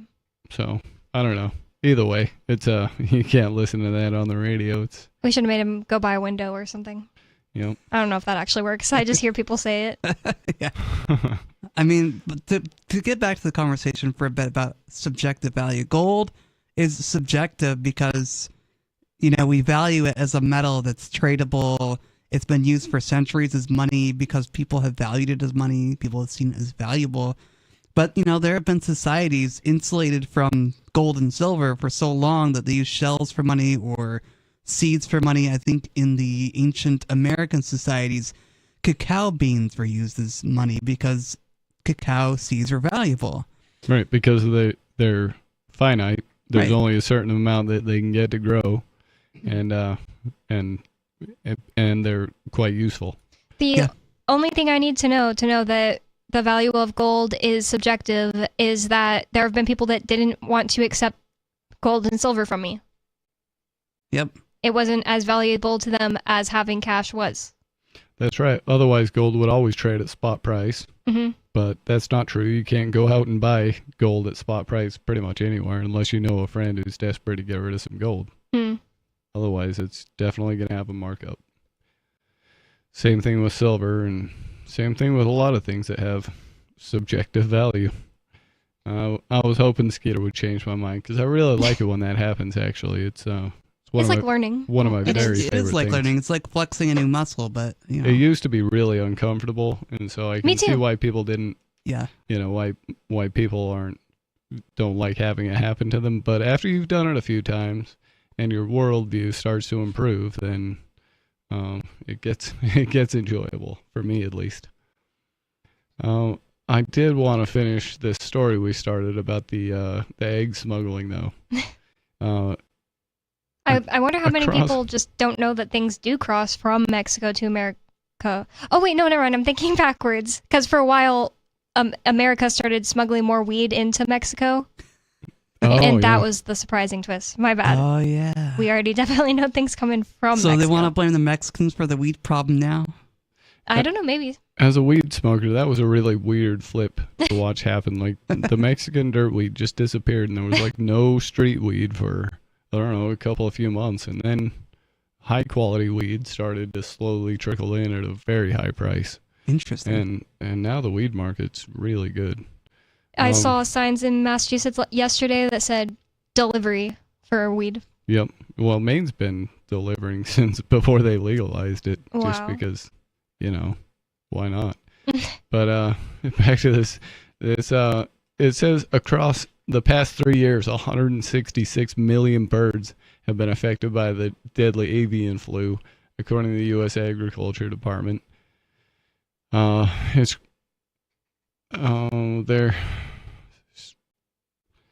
speaking with CNN from near the Mexico border. San Diego resident Johnny Williams described how one time I got to see how a man who tried to cross 24 eggs to the U.S. and CBP agents confiscated them.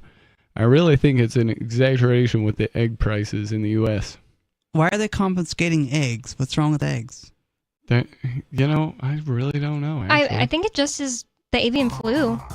My refrigerator said due to avian flu. Transport eggs from Mexico, why can't I? I agree. Right, maybe the live birds I could see being not allowed, but eggs? I don't know. Is anybody out there listening scared of flu-infected eggs? Give us a call, 603-283-6160. It's Free Talk Live.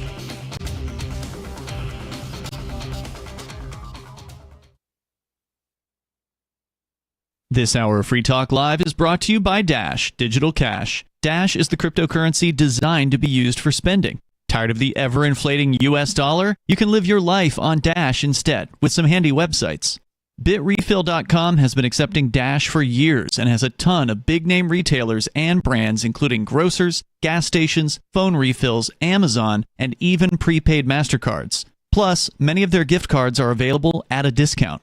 But what about paying your bills? Spritz.finance can do that, and they can send dollars to your bank account in case you still need those for some reason. Dash is one of the oldest cryptocurrencies and is widely available on exchanges, including the decentralized Maya protocol and in multi-crypto wallets. It's easy to get and use Dash. Start by learning more at dash.org. Thanks to the Dash DAO for sending us 32 Dash per month to promote Dash on the air. Visit dash.org to learn about Dash. Dash.org. From Feature Story News in Washington, I'm Nick Harper. This week, European leaders from France, the UK and Ukraine came to the White House for meetings with US President Donald Trump, aiming at trying to resolve the war in Ukraine and win support for Kiev. It culminated in a disastrous Oval Office encounter between President Trump and the Ukrainian leader Volodymyr Zelensky, with the meeting descending into a shouting match. The planned signing of a rare earths deal was scrapped, and the Ukrainian delegation was ordered out of the White House, with President Trump claiming Zelensky was not ready for peace. FSN's Benji Hire was watching the Oval Office meeting. The Oval Office reduced to a TV studio. Volodymyr Zelensky berated in an extraordinary breakdown of diplomacy. You're gambling with the lives of millions of people. You're gambling with World War III. You're gambling with World War III. You're not winning. You're not winning this. Raised voices, pointed fingers, Donald Trump and his Vice President J.D. Vance accusing the Ukrainian president of being ungrateful and disrespectful as he tried cautioning them about trusting Russia's leader Vladimir Putin. The proposed pact between the US and Ukraine, surely no longer. This week of transatlantic diplomacy going up in smoke. Benji Hire, Washington. This week, the US president confirmed 25% tariffs on Canada and Mexico would start from March the 4th, with an extra 10% duty on Chinese goods. Beijing threatened to hit back, accusing the White House of shifting the blame. FSN's Laura Westbrook sent this report from Hong Kong. The fresh tariffs are in retaliation for China's alleged role in the flow of the drug fentanyl into America and would coincide with the start of China's annual parliamentary meetings on March 4th.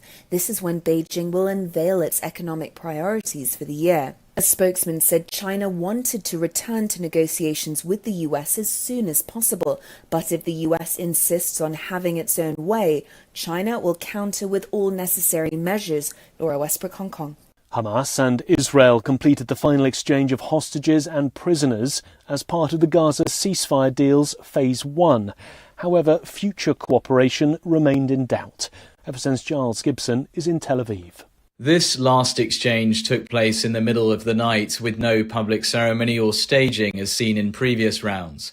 Hamas handed over the bodies of 4 deceased Israeli hostages in exchange for more than 600 Palestinian prisoners.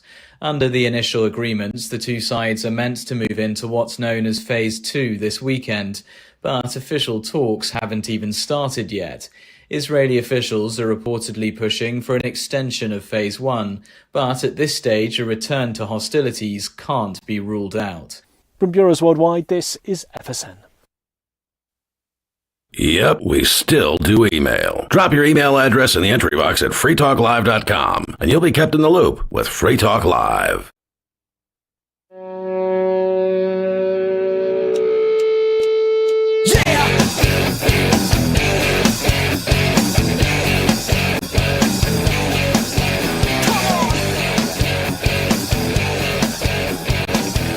It's Free Talk Live.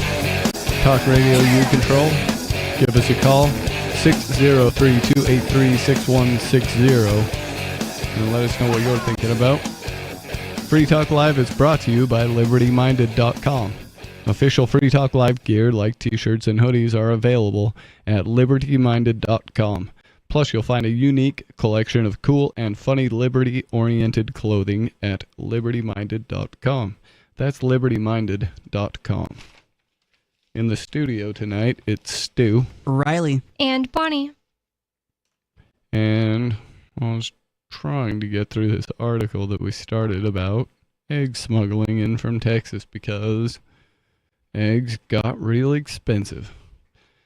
This says, in El Paso area, CBP not only reported busting 64 pounds of methamphetamine, but CBP agriculture specialists issued 16 civil penalties totaling almost $4,000, linked to the attempted smuggling of prohibited agriculture and food products, including raw eggs, the CBP said in a press release on February 21st. It's so funny because they're talking about them like, well, they're raw eggs. Yeah, because they're raw before you cook them. Yep. I mean, I know that some people eat raw eggs, but they're already taking a risk by doing that. Yeah. There's already pathogens in normal non-avian flu eggs, and people that eat raw eggs are taking a risk. And I'm not saying that as in like they're making a bad decision. They're making a decision, and then their bodies are usually able to take care of the pathogens that are in the eggs. Yep. The director of field operations for the CBP's Laredo, Texas office posted a video on X this week warning people not to import eggs, saying the Laredo field office along with CBP would like to remind the public that it is prohibited to import raw, fresh eggs, raw chicken, or live birds. Travelers are required to declare all agricultural products to CBP officers and agriculture specialists or face fines of up to $10,000. This is strange. Having lived for a little while by the like really far south in Arizona, I wondered about the transportation of food across that imaginary line. Like which food products are allowed to go and which ones aren't. I didn't think about that really because I was thinking if I lived by the border, I would go down there for all kinds of stuff to like bring back. But if you had to drive back in and there was a checkpoint or whatever, that'd be bad. Yeah. And it seemed to me that there was some of the stuff you could pick up in farmers markets in that area would be grown on the other side of that, on the Mexican side of that imaginary line, and they'd sell it on the American side in a farmer's market. For more money too, probably than in Mexico. Oh, I'm sure, much more, yeah. And that'd be a really nice way to get food.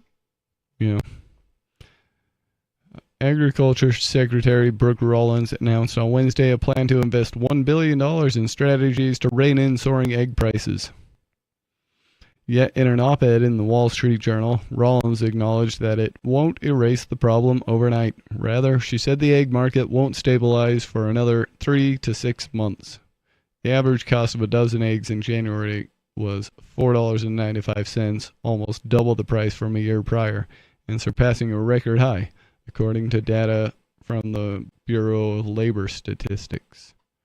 Yep, eggs are pretty expensive. I've heard of people paying in a regular grocery store more than $1 an egg for chicken eggs. Wow. Yep. $12 a dozen.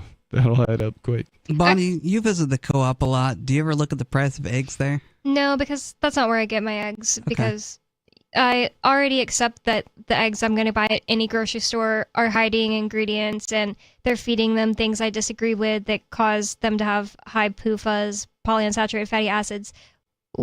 So I'll just buy one that's cheaper but still pasture raised somewhere else, like even Aldi has them sometimes, or Hannaford. Okay. But the other reason is because like I just randomly stopped craving eggs like a year ago at the same exact time as my sister who lived here. It was really weird. It's like we both ate tons of eggs and talked about liking eggs often. And then all of a sudden one day it's just I noticed the eggs building up or, just sitting in the fridge. And I was like, I haven't wanted eggs in a long time. Are you not wanting them either? And she said, yeah, like I just haven't wanted eggs in a long time. And my thing was because I was getting like really sleepy every time I ate them. And they are high in tryptophan in the whites, but not the yolks. That could be why. Huh. Yep. I like eggs. I just don't eat them very fast. I like eggs too. And for a while we had quail to provide us with eggs. And nice. I like those a lot. And they have a higher yolk to white ratio, so like that's what Lori said, and that like definitely made me interested. Those are at the co-op, but I bet they're expensive. I didn't look how much they cost. Yeah, it might be worth looking into especially because those aren't generally mass produced, and so they're probably not full of a bunch of total garbage. Yeah. And we fed ours, farm store feed, so probably not the healthiest birds in the world. Like we weren't out there hunting we weren't out there worm hunting and doing all the research to build a perfect diet for a bird. But we just we fed them but we didn't feed them bulk soy and corn. They weren't in the hands of people who would keep them in a tiny cage and then pour foam over them to kill them if ordered to. Yeah. The way that a lot of these gigantic chicken operations run is horrifying, to say the least. Yeah, even in if anybody's seen Napoleon Dynamite, there's a scene where he has to go into a chicken coop place for a job, and he gets paid by the guy at the end with just quarters and stuff, and he counts it all out, and he's like, "That's $1 an hour." Yeah. Well, when he goes in there and he has to pick up the chickens and move them, they're in these little cages. That's completely common and normal. They don't walk around. They don't go in sunlight. That's horrible. And it's not like it's just I'm like, oh, how sad. That is one aspect. But the other aspect is that you can't be healthy if you just were locked in a cage all day, every day. If somebody ate you, it'd be less healthy for them than if they ate somebody who was healthy and walked around all day. So it's the same thing with chickens. Yeah. Yeah, and I think it makes a lot of sense to just the idea that the better conditions your food was raised in, the higher quality the nutrients will be in it. So, what size are quail eggs? Are they about the size of a chicken egg?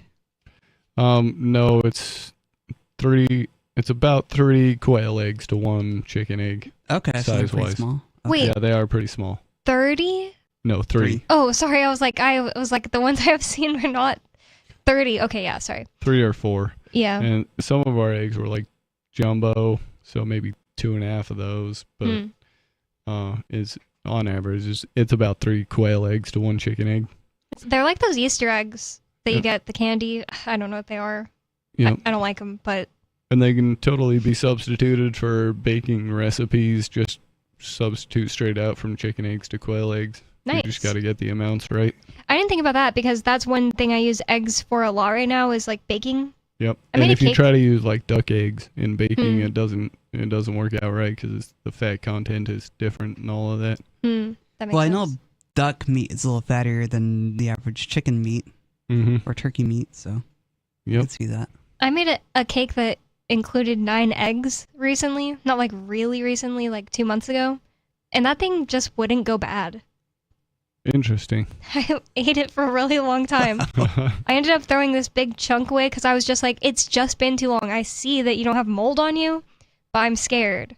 Do you keep it in the fridge or? Yeah, I kept it on the counter for a really long time, and it was very nice and moist that whole time. Then I put it in the fridge, and it definitely started to dry out, but it still was fine. That's what's crazy. Interesting. And I always dip cake in milk anyway, so. Oh yeah, I like to put my cake slice into a bowl and then just pour milk right into the bowl. That's awesome. I would do that. It's really good. I've put a cake slice into a bowl of cereal now that I think of it, so I've done it. And I never even put frosting on cakes that I just make myself to have here, but I don't do that right now. Huh. Yeah. As of 2 months ago. Sometimes the cake is just the better part anyways. I think that I don't do as well with gluten as I used to because of Roundup. That's my story and I'm sticking to it. So I bought a bunch of flour that is made in Finland.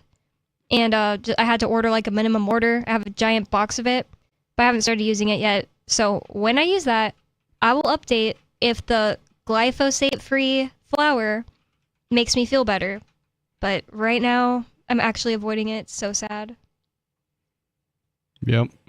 I believe you because Roundup is not that's not healthy for you. No. It if I remember right, it causes the insect's stomach to explode. Whoa. Oh. That's horrible. Yep, and they're like, "Oh, don't worry though cuz you're not going to get enough of it to make your stomach explode." It accumulates though. Except that maybe over time you might. Yep. And now you've got this, a lot of people have leaky gut syndrome. There's a majority of Americans have leaky gut syndrome. So that's a really good point. Kind of makes sense. One of the things I've noticed with I've been ill recently, I feel like I've said on there I've been ill recently. The thing that helps, one of the things that helps the most acutely is taking charcoal. Also, the repeat carrot salad, which you can Google. Uh-huh. And those are meant to go into your GI and soak up endotoxins and make them exit. So that tells me that leaky gut could be a problem. And I really believe that glyphosate could be causing leaky gut. Yep. That's not far-fetched at all. Yeah, it would be. That makes perfect sense to me. And also, charcoal is really good for the human's digestive system. It used to be, in more of a primitive setting. It used to be in just about every meal you would eat. Whoa. Because, if you're cooking on a campfire, you're going to get at least a little bit of some kind of ash or Dang, charcoal that into makes your so food. much sense. That makes so much sense because a lot of the times I'm thinking to myself, there's some ingredient or some such thing, I'm just not going to be able to think of an example off the top of my head, that somebody ate back in the day all the time and it never harmed them. And I'm like, is that just because the environment was better back then? Definitely, yeah. There wasn't glyphosate back then. Oh, yeah. And tons of other things, chemtrails, etc. But also, it could be that maybe their bodies could handle it more because they ate charcoal all the time. Hmm. That's really interesting to know. I didn't think of it like that.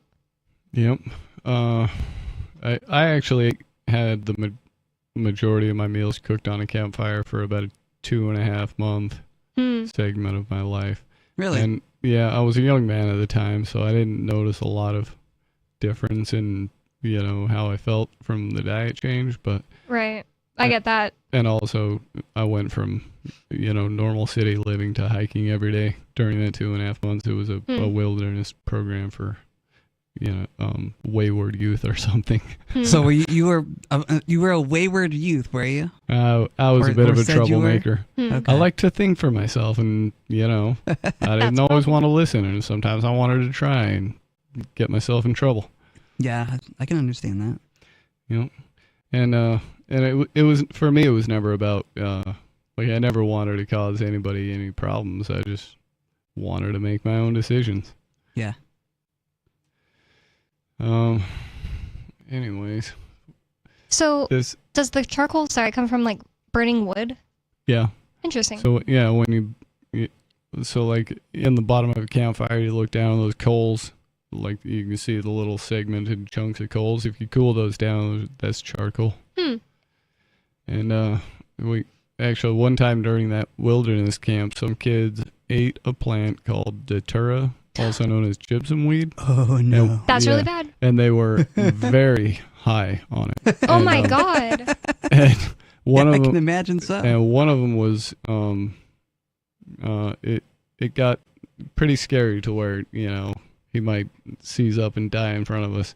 And so somebody in the group decided to put some of this, mash up some coals right out of the fire and mix them with water and make him drink it. And it may have saved his life. I have no idea. But Holy crap. But that was the first time I was introduced to the idea of coal being something to absorb something you don't want in your system. How do you say it? Deutera? Datura. I've heard that it's a specific strain of datura. I think it's datura stramonium or something similar to that. Datura sounds like something I do not want to take. There is a legend, I guess, that witches would put that on themselves to start to fly. That probably means that they got high. Yeah, I would imagine so. Well, from what I was told, Unless I'm mixing up your name that you're saying with what I'm thinking of. From what I was told, it has a high chance of causing blindness and or death. Why did they eat it? I better not take it. I don't want to be blind. Because it'll make you go into the spirit world too. Yeah. It's a very powerful. So they did it on purpose and knew what it was? Yeah. Wow. One of the kids lived in the area, kind of in the area, so he was familiar with the plant. He had never taken it, but he told a couple of the other kids, "Hey, I know what this is. It'll make you trip." And one of these kids from Baltimore, just straight city kid, dove in head first and ate times the amount that is recommended for a dosage, and he was. They brought her in a helicopter. Oh my God. Flew those kids to the hospital. We saw him a couple weeks later. Well, I understand, I guess, a little, because when I was like younger than I had ever even tried weed, me and my friend had heard about the nutmeg challenge, and so we tried to eat it's like a tablespoon of nutmeg at once. Mhm. And when we found that impossible, it was so dusty. Yeah. We tried to smoke it, and we used construction paper, and it did nothing. But thank God we didn't actually get down a tablespoon of it, because that's bad for you. And there was that was way before the Tide Pod challenge, and it was supposed to get you high. I don't really know if it did get anyone high, but people say it can get you high, but people also say it can kill you. Yeah, I heard about that. I didn't look much into it. Don't eat Tide Pod, kids. Yeah. Don't do the nutmeg challenge. That's right. Don't do most of the challenges that Back you see then- on the internet. Most of them are designed to confuse you into doing something you shouldn't be doing. Before I ever tried any drugs, and even most of the first several years that I ever tried any drugs, I feel like I didn't realize to myself certain highs are so incredibly different. Like, yeah, of course they're all different, but there's such a possibility of things going bad. Like you taking something and it feeling bad, not just killing you, but feeling bad. Like whatever high you get on nutmeg is described as really bad. Like, so it's not just high equals good. Like, I want to be high right now, take absolutely anything to do it. Probably do Terra, probably bad. Bad feeling, I don't know. Yeah, I heard the same thing about banana peels, which I've also never tried smoking, but Whoa. I heard if you smoke that stringy stuff off the inside of the peels, that it would get you high. Whoa. I don't know if that's true or not. I wouldn't try it. But I also heard that it's not a good high, so Wow. I don't know. I don't know if it's true or not either. I know that banana peels are high in serotonin, but not that gets you high. I don't know. It can make you feel different. In a bad way. Well, you can feel quite a different range of highs just from even the cannabis plant, depending on how it's grown and what strain of it you've gotten. They can go anywhere from kind of give you a little bit of energy to absolutely can't keep your eyes open and just sunken into the couch. I think it's the same with psilocybin mushrooms too. Like certain mushroom strains will give you different highs. I think that might be the case. I'm not that experienced with mushrooms, and I've only tried, the blue stemmed ones, whatever those are called. I wouldn't know. I wouldn't know either, but I believe that they are, like you were saying, you can take a different one to get a different high. Like, I only know that because people are always talking about oh, I have mushrooms. Not only do I have mushrooms, but they're I don't think I should say that on the radio. Yeah. The name of them is NSFW, I guess. Yeah. But Is it the envy ones? Yes, the envy ones. Okay. So people will be like, oh, I have mushrooms. Oh, and they're the envy ones. The name has the word envy in it. Yeah. And they're saying, hey, they're going to get you really high or something. I've never tried it, so I wouldn't know. So I do think that it's the case. I've had golden teacher mushrooms. My first experience with golden teachers where in ceremony, I don't think I've ever had the envy one, but I don't know. Who knows? Yep. These things are, if you're unexperienced with mushrooms or other types of drugs, definitely consult Airwood and Airwood.org. And anybody that you Test might your know substances. that has tried them before. And preferably, especially with hallucinogens, try to get somebody to sit with you and not be high. Just so they can, reassure you that you're all right. Oh yeah, having a good trip sitter is really helpful, especially when your mind is undergoing such a different experience. Because a trip sitter can remind you, oh no, you're safe, you're still here, you're still you, it's okay. And that's why I just don't want to do drugs for a long time. I can understand that. I can understand wanting to be grounded. Yeah, so I go through this even with just meditation, Sometimes I want to meditate all the time, and I'm really interested in the spirit world in general. And then for a whole year, I'll be and it's just I'm so sensitive to whether or not what I am feeling. And you know what? That's probably where I just had an epiphany about libertarianism. We libertarians are always asking, well, what is it about us that makes us want to, like you were saying, you don't want to be told what to do?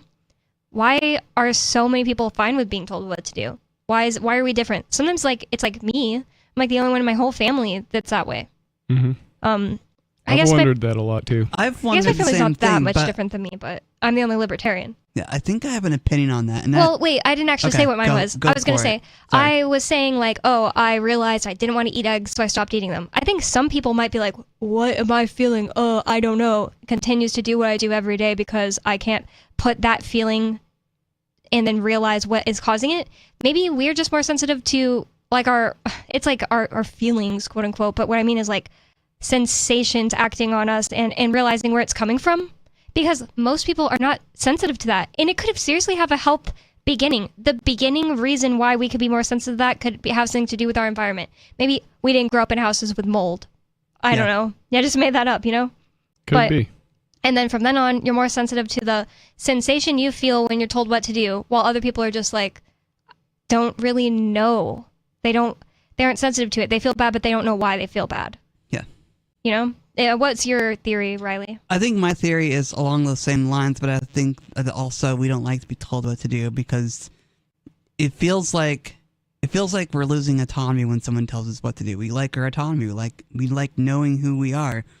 We're curious beings. We want to know what the world is all about. We want to know how it got put together and why it's put together and how it got put together and where it got put together and all that fun stuff. And we want to explore consciousness and things like that because we're curious. We're curious about the world, but we also value liberty and autonomy because we want others to experience the same things we do and be curious about the world, spirituality, philosophy, ideologies. And I think libertarians tend to be free-thinking individuals and want to be left alone to some extent because we know what it's like to have someone tell us what to do, and we hate that feeling. Yeah, but why is it that some people are fine with it? I started wondering about this as well, especially after raising meat rabbits. I found that some of the female rabbits that we kept around for a long time were perfectly fine with the cage and being, like they were just always happy to see you, happy to be touched. Whatever. Sometimes they might get a little moody around breeding time or, if they had just had babies or something. But some rabbits absolutely did not want to be caged at all. Wow. And they would just fight you. Every time you'd come around, they'd fight and they'd want to get out. And it's a strange thing because I wonder what the difference is. Perhaps many people are more dependent on institutions giving them answers like religions. A religion will give you the answers and tell you this is the only way to be. And they're like, oh, that's acceptable to me because I want someone to give me the answers because I'm too afraid to go be curious and I don't know what my life will be like if I don't have this answer. And people want life to be simple and full of answers instead of a bunch of questions. And I think libertarians like to have questions more than answers. I think you might be onto something with the point that people are afraid. Yeah. They're afraid to exercise their autonomy and to think for themselves. Give us a call. Let us know what you think about all that.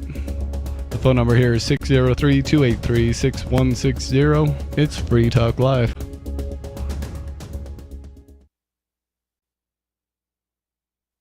On Free Talk Live, we're bringing people to the ideas of liberty every day. From wrestling superstars like Glenn Jacobs. You guys really are having an impact, I believe. Like I said, a lot of where I am now is due to listening to Free Talk Live. You changed my mind on some very important issues years ago. To random people tuning in on the radio. I was kind of stuck in the left-right paradigm. I heard your show by chance on a Saturday night. From there, I went on, joined the Free State Project, and become an amplifier. So, that's really the reason why I amp is because I know that if it wasn't for you guys being on as many stations as you are, I never would have found the ideas of liberty. You can help more people hear the message of liberty by joining Free Talk Live's AMPS program on Patreon for as little as $5 a month. And you'll get access to special perks. Visit amps.freetalklive.com, amps.freetalklive.com. My name is Jacob Hornberger. I'm president of the Future of Freedom Foundation, which Congressman Ron Paul awarded for having an outstanding freedom website. Write us at fff@fff.org,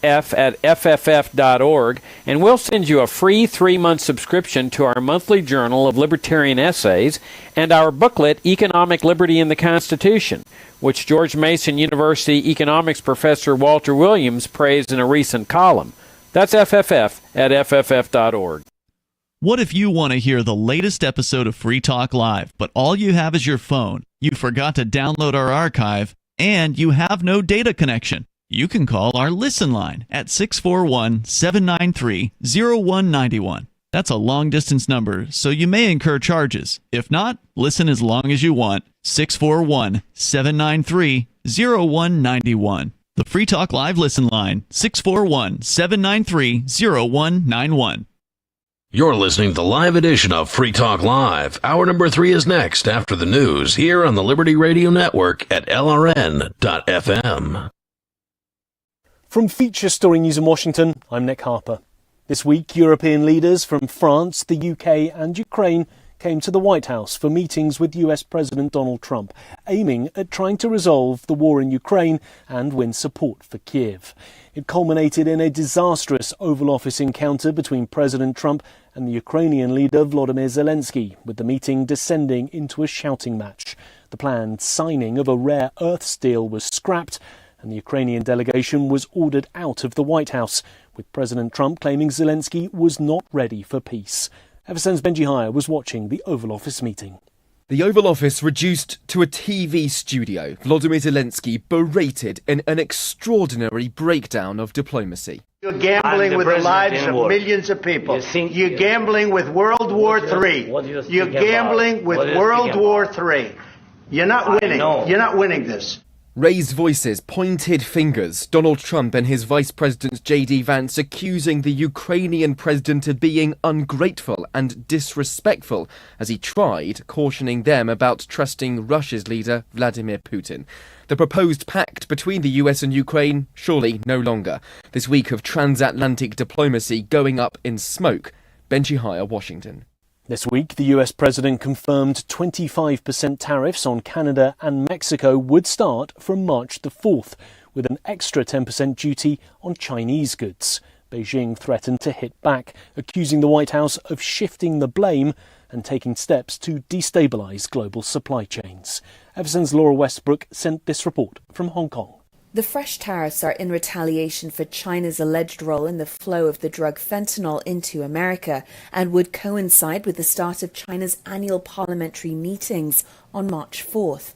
This is when Beijing will unveil its economic priorities for the year. A spokesman said China wanted to return to negotiations with the US as soon as possible, but if the US insists on having its own way, China will counter with all necessary measures. Laura Westbrook, Hong Kong.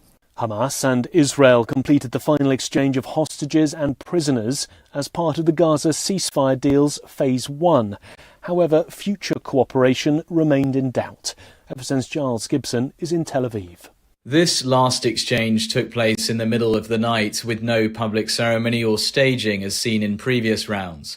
Hamas handed over the bodies of 4 deceased Israeli hostages in exchange for more than 600 Palestinian prisoners. Under the initial agreements, the two sides are meant to move into what's known as Phase 2 this weekend, but official talks haven't even started yet. Israeli officials are reportedly pushing for an extension of Phase 1, but at this stage a return to hostilities can't be ruled out. From Bureaus Worldwide, this is FSN. The US legendary actor Gene Hackman and his wife were found dead at their home this week. US police say they had been dead for several days. Investigations are continuing, with authorities calling their deaths suspicious. The iconic actor appeared in dozens of movies, including The French Connection, Unforgiven, and 3 Superman films. With FSN Spotlight, I'm Simon Marks. Today, the surprise flight to America taken on Thursday by Andrew and Tristan Tate, 2 social media espousers of aggressive masculinity who have been facing charges in Romania of rape and sex trafficking. President Trump at the White House claimed to know nothing of their departure from Bucharest and their arrival in Fort Lauderdale. But Matthew Jury, a lawyer representing 4 of Andrew Tate's alleged British victims, disagrees. The Romanian government has acknowledged that the Trump administration raised the matter with the Romanian authorities last week. We know from sources that have been reported on in the Financial Times, which I think we can trust, have said that a serious pressure was leveraged against the Romanian authorities to return the Tate's passports. And lo and behold, here they are, traveling on a private jet from Romania to Fort Lauderdale in Florida. And he said his clients are furious that justice against the Tate brothers may now be delayed, if not denied. They are absolutely disgusted, dismayed, distraught, traumatized by the fact that the so-called leader of the free world has deemed it fit to intervene and interfere with the trial and the due process in respect of their alleged abuser. The Tates are fervent supporters of President Trump and are dual US-UK citizens, so legally entitled to live in either country. With FSN Spotlight, I'm Simon Marks. And that was the Week in Review. That's Feature Story News. Nick Harper reporting. Jack Daniels announced today its plan to start marketing directly to children, adding, quote, "Why not?" Executives for the whiskey company told reporters that they've already slated dozens of television spots showing 10-year-old children drinking tumblers of Jack and Coke in playgrounds, and that the company was planning on, quote, "just seeing how it all played out." Every year, Jack Daniels sells millions of dollars of great American whiskey to men and women all over the world. So, for our next ad campaign, we basically just thought, hey, why not just start marketing this stuff straight to 10-year-olds? I mean, if they catch us, but we'll see how far it goes, and hopefully we can sell some alcohol along the way. Sure, some parents groups could get upset, especially if we go with our idea of moms serving their kids cranberry jack at snack time. But in other news, a doomed rabbit will teach an 8-year-old a lesson about responsibility, and a torrent of soap issues from a wildly unexpected part of the dispenser. Well, that was it. It's all downhill from here, bud. For more, visit theonion.com. This is the Onion News Network. Got Telegram? You can follow our channel there and discuss show prep with other listeners at telegram.freetalklive.com.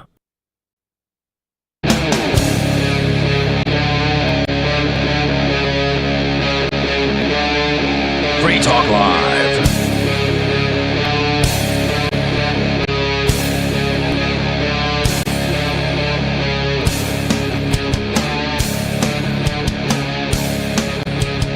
This is Free Talk Live. Talk radio you control. Give us a call. The phone number to the studio is 603-283-6160. I'd like to thank Bradley for being an amplifier with us here at Free Talk Live. That means that Bradley went to amps.freetalklive.com and signed up to support the show. AMPS stands for Advertise, Market, Promote, and Support. Thanks again to Bradley and everyone who supports us. Again, that's amps.freetalklive.com if you'd like to check out the perks and benefits of becoming an amplifier. Am I? Sorry, had you muted there, Riley. Are you censoring me still? Censorship. Censorship is evil.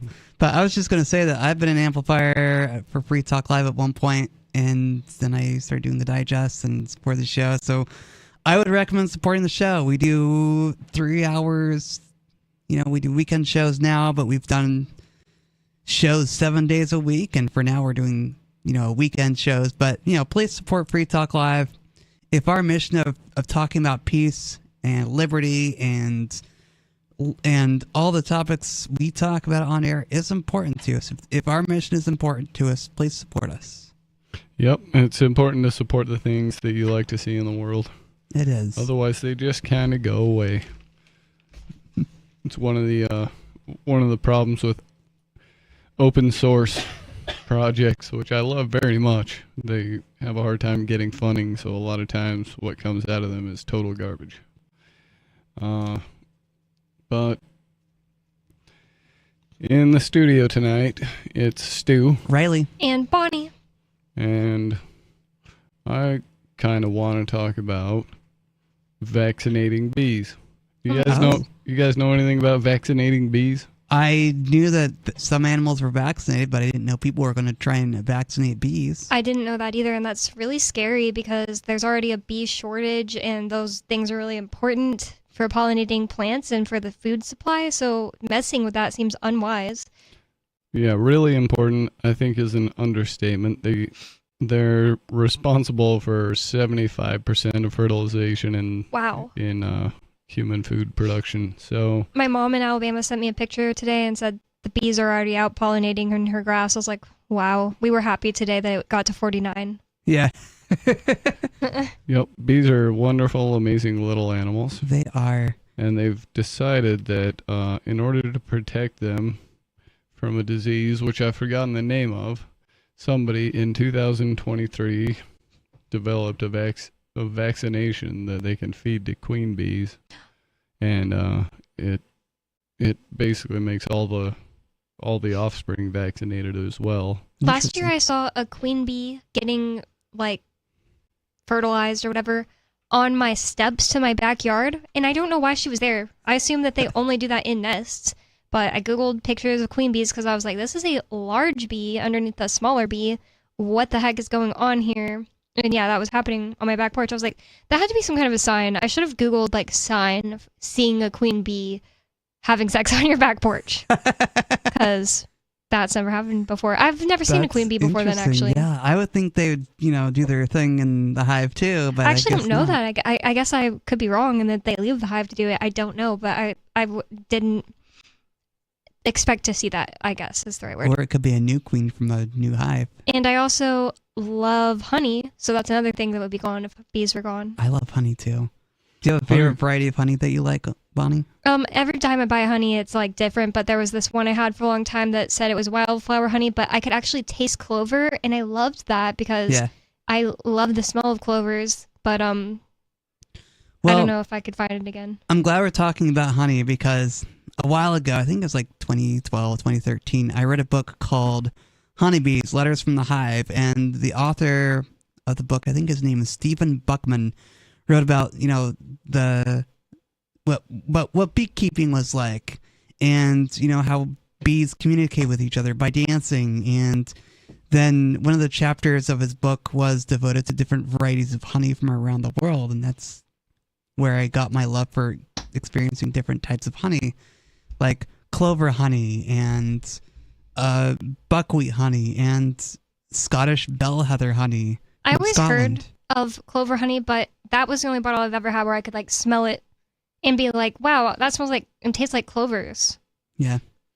As a youth, I was part of the scouting program in my neighborhood, and for one of the events they organized, we went to a beekeeper's house that lived in our neighborhood, and he showed us his process of how he takes the combs out and spins the honey out of them, and how he treats the bees and all this stuff.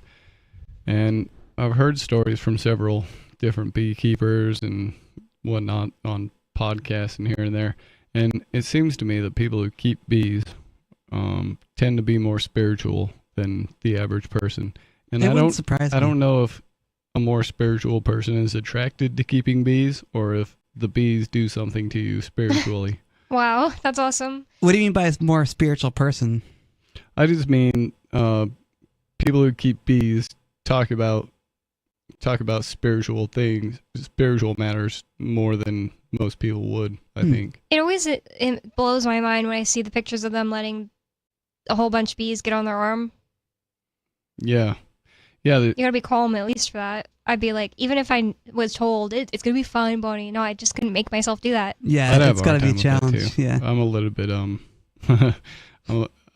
little bit traumatized from yellow jackets, though. Yeah, I did vinyl siding for more than 10 years, and that'll definitely get you up close and personal with a lot of yellow jackets in Utah. Oh wow! And those are not kind little creatures like honeybees are. Well, I've been stung only twice and both by bees, but both times I stepped on them, so it's not really their fault. So this vaccination that was made by Dallin Animal Health,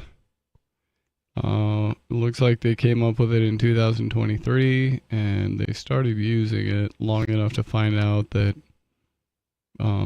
it does in fact look to make bees fairly healthy, fairly resistant to disease.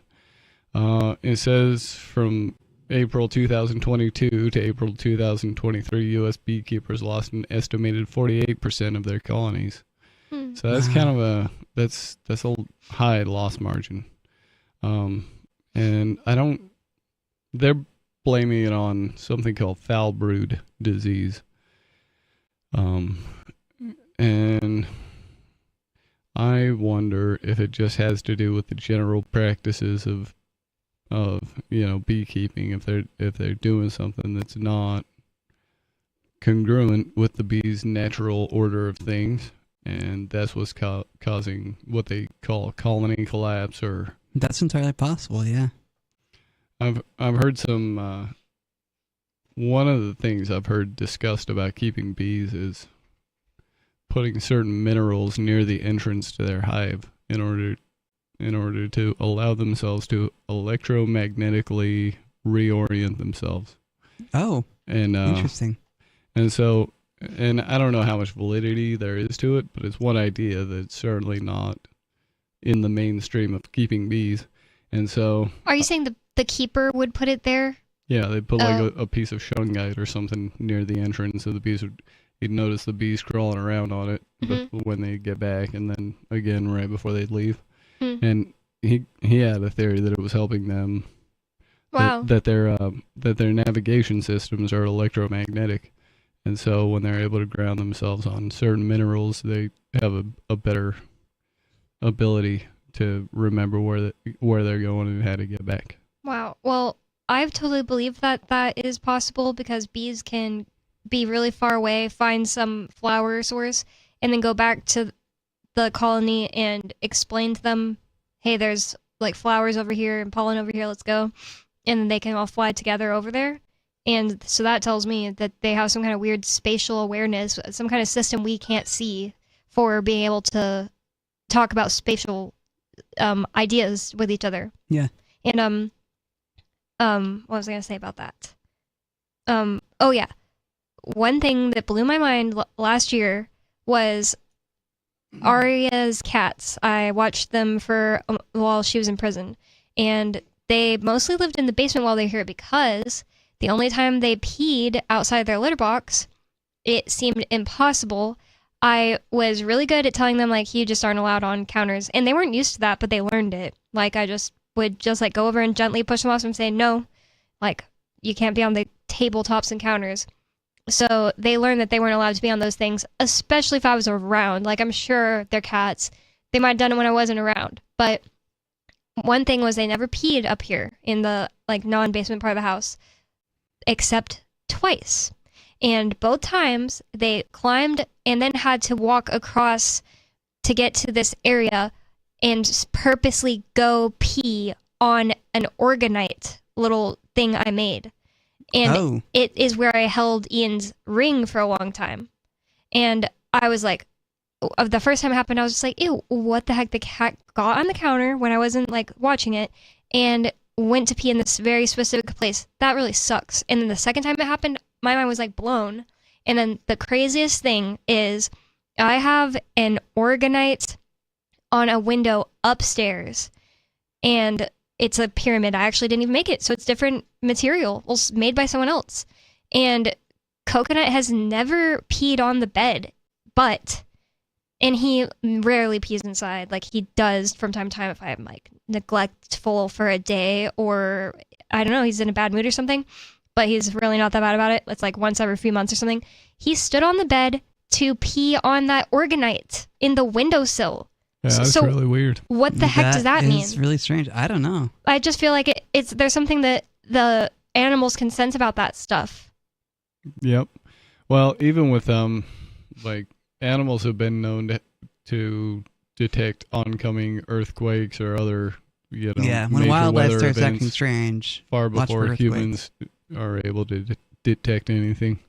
Wow. And so, obviously, there's different levels of sensitivity to things, and so I wonder if it's something like that that's being overlooked, that's causing such a problem with the beekeepers being able to keep their bees, because it's definitely been a problem that beekeepers lose a lot of bees. And I mean, so It could be like you're saying, like something that they're not doing, like Right. that some beekeepers know that, but some don't. But it could also be like, like a lot of medical practices, like something got implemented. I Right. don't know, but And you can go to, if you're into keeping bees, you probably want some queens, and you would go to a place like Man Lake to order them, and these queens are fed sugar paste, which is probably high fructose corn syrup, and now they're in that sugar paste that they're being fed is this new vaccine, which I hope doesn't cause major problems for the bees in the future, because that'll cause major problems for the humans. well, you were right. I looked up ingredients and it says primarily made from granulated sugar, water, and often a small amount of corn syrup. But they're small, Yeah.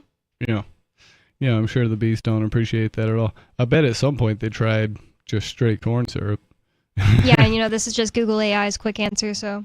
Yeah. And the thing is, like we said, Roundup accumulates Roundups in the corn. Mhm. The biggest thing that's ever made a difference in my health was just cutting out corn, which I'm not perfect about, but I'm pretty dang good about it. I ate so much less corn than the average American, and it was like a fog was lifted. Felt so much better. I don't eat a ton of corn either, except in those Blake's shepherd pot pies that are sold around here. Yeah, I still like corn. I know it's probably not. I try not to make it a large part of my diet. Corn chips are freaking delicious, though. And I don't know what else to put nachos on. I guess you can have Irish nachos on, like, sliced potatoes, which it just seems kind of not right to me. I've had that Irish nachos, and it even had, not coleslaw, what's the other thing? Not coleslaw, but the fermented type on it, and it was really good. Sauerkraut? Sauerkraut. It had sauerkraut on it, and it was really good. Okay. But I still think that's not the same thing. Like, that's not gonna scratch your nachos itch. So, Yeah, it's not. yeah. Yep. There's just something about corn chips that are good, but corn is definitely, it's not even a food source that exists in nature. Anyways, that was genetically selected to be a plant that even exists like that in the first place. And the ancients knew how to eat it correctly. They would use a process called nixtamalization, probably saying it wrong, and they would soak it in lime juice for like hours, like a day or something, and then eat it. They didn't just eat it like we do. Interesting. I didn't know that. You can actually still buy nixtamalized corn masa harina and make tortilla chips out of that. I might try that sometime. Is it a fermented product when they do that? I don't think it's fermented, but something is broken down. Yeah, something in the acid, probably from the lime juice, breaks things down. Interesting. I only ask about that because of I heard an interview once with a lady that sells fermented foods and claims that fermented foods will cure a lot of health conditions. I believe it because I'm just so sure that the gut causes a lot of health conditions when it's bad. Kind of makes sense to me. The premise she based it on was that living food is healthier for you, and so, like, for example, a vegetable picked from the plant at the perfect ripeness while it's still alive and then eaten immediately is going to give you health benefits that you won't get from one that was picked and has been dead for several days and gets to the store and then you buy it and then eat it. And it'd be interesting to see some studies done on living foods versus dead foods. Yeah, I don't like when vegans try to use that as, oh, that's why you should be raw vegan, because they act like if you kill an animal and then eat its meat, oh, that's dead. But if you pull a pepper off the plant, it's not dead. No, it's going to die just like the meat is going to die. Yeah, that's right. Yeah, so and your it's so stomach's silly. going to break everything down eventually, so.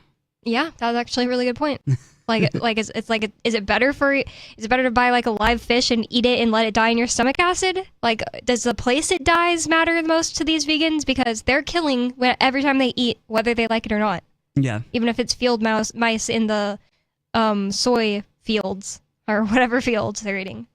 That's right. If you I think that, since plants are living things, they also deserve the same amount of respect as other living things. Yeah. And you can't really, it's not fair. It doesn't seem fair to me to differentiate that this animal is okay to kill, but that one's not. And so the same kind of thing goes for plants versus animals in my mind. Yep, I agree. And I read The Secret Life of Plants, and they talk about everybody in the whole planet's experiments to try to communicate with plants. And I'm really convinced they are sentient, that they are more able to have a full life with sensory experiences and communication than humans think. Yep, certainly plants have displayed some level of self-awareness. And even if that might sound counterintuitive or just like somewhat fancy, but it's recorded. If you don't believe it, go look it up. Lori's always giving the example of this plant, but I don't know what it's called, that as it grows, it camouflages to the things around it, and it's just like, how could it possibly do that? Like, if it grows onto a fake plant, it'll make itself look like that fake plant while it's there. Really? Yeah. That's wild. Yeah. Yeah, I forgot what that plant's called, but that's definitely interesting. Yeah. So it's like it can't see. Well, it can't see the way we can. So how is it doing it? Like with a cuttlefish, that's not the same thing. They have eyeballs. Yep. Well, when they did their initial studies for this bee vaccine, they didn't.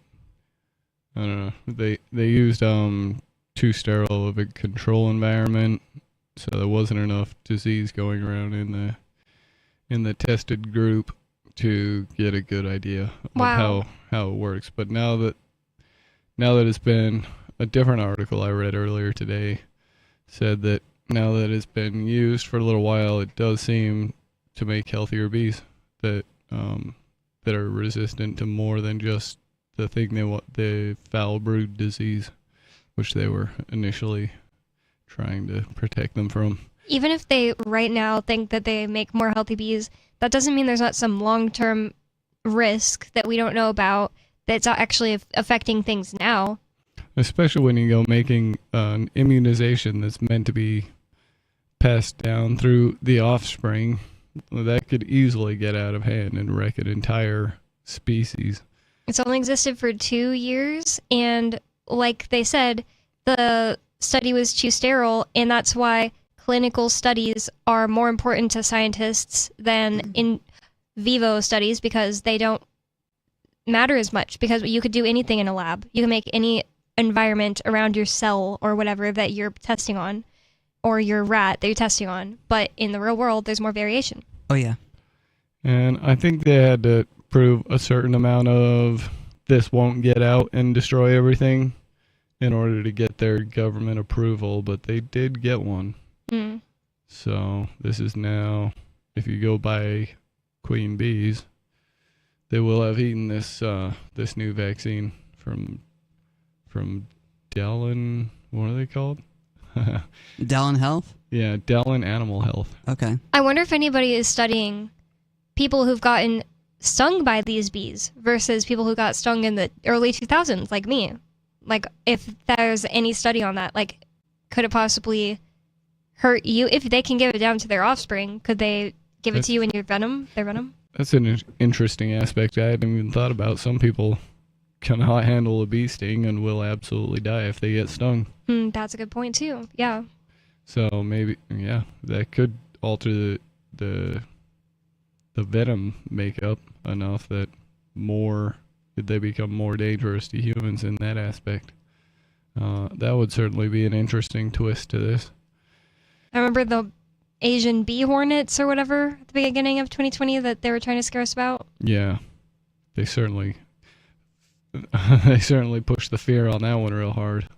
Turned out to be mostly a nothing burger. They called them murder hornets for a reason. They wanted to scare you. Yeah, murder hornets. That was all the news wanted to talk about for at least a month. It's really sad that they would put the word murderer on a bee who's just like kind of innocent because they're dumb and they don't know what they're doing, like they're just stinging, versus or a hornet. But when they do it in war, oh, that's not murder. Yeah. They don't call it murder. Nope, they call it something else. Well, these things were kind of terrifying as far as the way they'd go into a beehive and decapitate everything in there. This is Free Talk Live. Give us a call, 603-283-6160.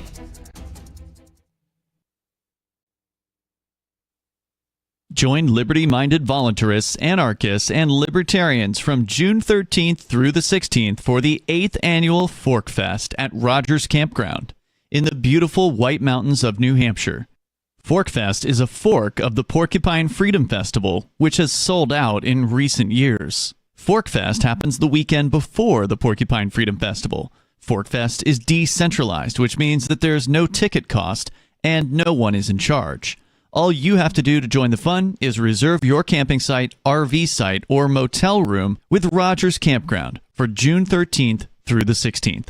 You can find out more at the unofficial website, forkfest.party. You can also connect with other attendees on the Forkfest Telegram and Matrix chat rooms, as well as the Forkfest forum. You can find links to those at forkfest.party. We hope to see you there June 13th through the 16th. forkfest.party. From Feature Story News in Washington, I'm Nina Maria Potts with the latest world news. US President Donald Trump appears to have cancelled a rare earth deal with the Ukrainian president after the two men got into a shouting match in the Oval Office. In front of the assembled media, Trump berated Volodymyr Zelensky in an extraordinary breakdown of diplomacy. Nick Harper reports from Washington. An unceremonial end to a chaotic Oval Office meeting. Donald Trump cutting short President Volodymyr Zelensky's time at the White House. Cancelled is the joint press conference, with a statement from Donald Trump on social media saying that Zelensky can come back when he's ready for peace, adding that the Ukrainian leader had disrespected the United States. All of that after an Oval Office meeting that devolved into a shouting match, crossed arms, pointing fingers, with constant interruptions, as the Vice President J.D. Vance and Donald Trump publicly scolded Zelensky as if he was a naughty schoolboy, rather than the leader of a nation at war. I'm Nick Harper in Washington. Inflation eased slightly in January, according to new figures, raising questions about possible rate cuts in the coming months. At the same time, figures revealed American spending slowed more than what was forecast for January. Mitch McCann reports. The Fed's preferred inflation measure, the Personal Consumption Expenditures Index, slowed to 2.5% for the month of January, which is slightly lower than December's reading of 2.6%. Meanwhile, the core Personal Consumption Expenditures Price Index, which strips out volatile food and energy costs and is viewed as a gauge for underlying inflation, was up 0.3% in January. One of the figures that may be of concern to officials is the pullback in spending that we're seeing. In January, spending fell 0.2% in America, or 0.5% once adjusted for inflation, whereas its reported economists had expected a 0.2% increase in spending. Part of that may have been due to the unusually cold temperatures in January for much of America and the wildfires in Los Angeles, one of the nation's largest cities. Israel is reportedly pushing for a 42-day extension in the first phase of the Gaza ceasefire deal. Last-minute talks are taking place in the Egyptian capital, Cairo, with phase one of the agreement set to expire on Saturday. Charles Gibson reports from Tel Aviv. Extending the ceasefire by 6 weeks would be politically advantageous for the Israeli Prime Minister Benjamin Netanyahu. It would likely lead to the release of more hostages being held in Gaza and mean that the PM could avoid a confrontation with far-right members of his coalition who are strongly against Phase 2. However, Hamas is insisting on sticking to the original agreement and wants to progress to the second phase immediately. From bureaus worldwide, this is FSN. Our Matrix server is about as free as internet chat can be. Join the existing rooms or create your own at chat.freetalklive.com.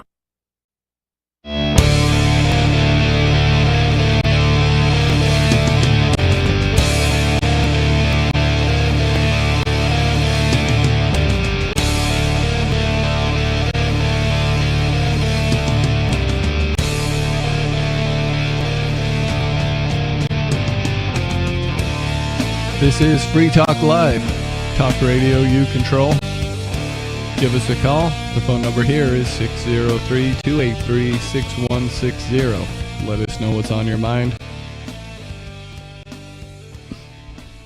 Are you tired of the oppressive rules and moderation of the big tech social media sites?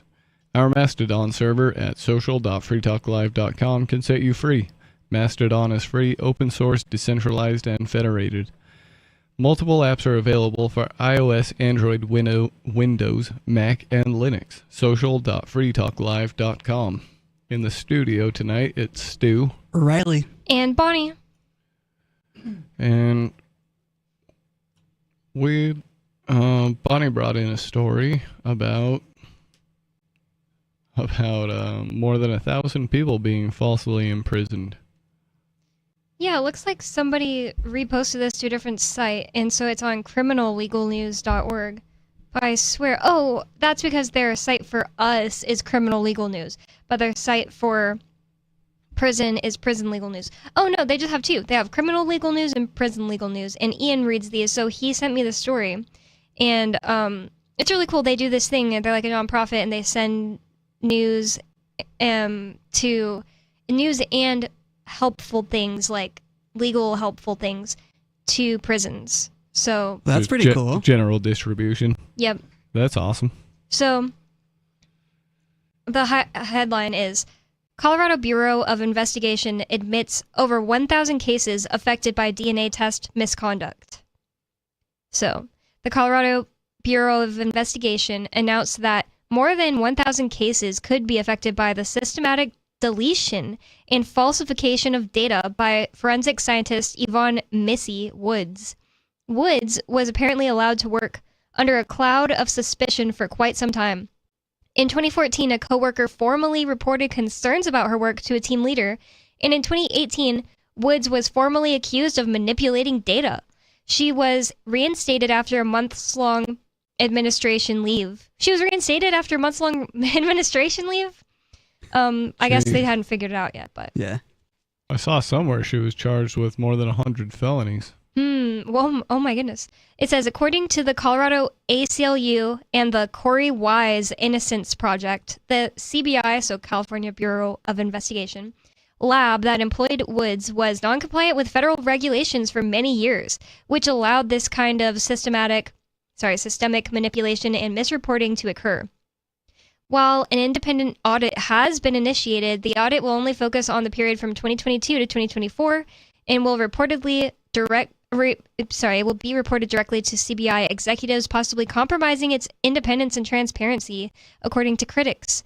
Woods worked for the CBI for 29 years, testing samples and logging the results into reports that were then used by various members of the criminal state justice system. As the allegations about testing errors and anomalies piled up, she faced a mounting internal scrutiny and left the agency in November 2023. Shortly after, a CBI-initiated investigation begun in September of that year announced its preliminary conclusions.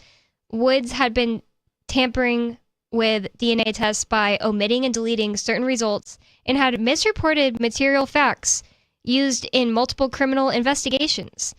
These were violations of the CBI laboratory procedures and their official code of conduct. Her actions are being investigated as potential crimes. So, I mean, maybe you saw something that said that more recently, because this was February 1st? No, that was an older article I thought I saw, but... Maybe they were saying, this could be a crime. But the thing is, it affects 103 cases. Yeah, it sounds like they're not even mad at her. 1,003 cases. Yeah. This one I'm looking at says they've gone ahead and just preemptively set aside $7.4 million, $3 million of which they're going to use to retest 3,000 DNA samples, and $4.4 million for district attorneys' offices that are expected to face wrongful conviction claims. So... Wow, so this is all just about them finally admitting that it's possible that it happened? Yeah. That's horrible. I agree. That's horrible. I wonder, more specifically how this went down, though. Is this a prosecutor rolls in and he's like, hey, I need you to take this DNA test here and then pin it on this person. Even if the test doesn't show that, You know what I mean? Like, I wonder. Like, why? What would be her motivation? Yeah, I kind of wondered that too. Like, why would you want innocent people in prison? Maybe one innocent person, someone might be easily like, maybe they would want that one innocent person in prison because they have like a grudge, but 1,003. Well, a lot of times it has nothing to do with money or anything else. They're just doing it to make themselves look good. Like, oh, look at my conviction rate or whatever. It says their agency did not use a federally mandated oversight process designed to investigate misconduct in forensic testing. So it looks like there was a federally mandated oversight process that they rejected or decided not to use, which probably would have caught this a while back. And so, yeah, it sounds like they're not even mad at her. No firing, no punishment whatsoever. Keeps her job. That's the thing about government workers is, I mean, I know Doge has fired a bunch of people, but, you know, local municipalities, these people are not held to as much account as Doge is keeping people accountable these days, it seems. Yeah. Yeah, a lot of local politics is good old boy networks, and they're going to be much harder to clean up than something as big and messy as the federal government. They could hack away at that mess forever and still be cleaning it up. Oh yeah. There's so much there, you know, and it's such easy pickings because it's so bloated. There's not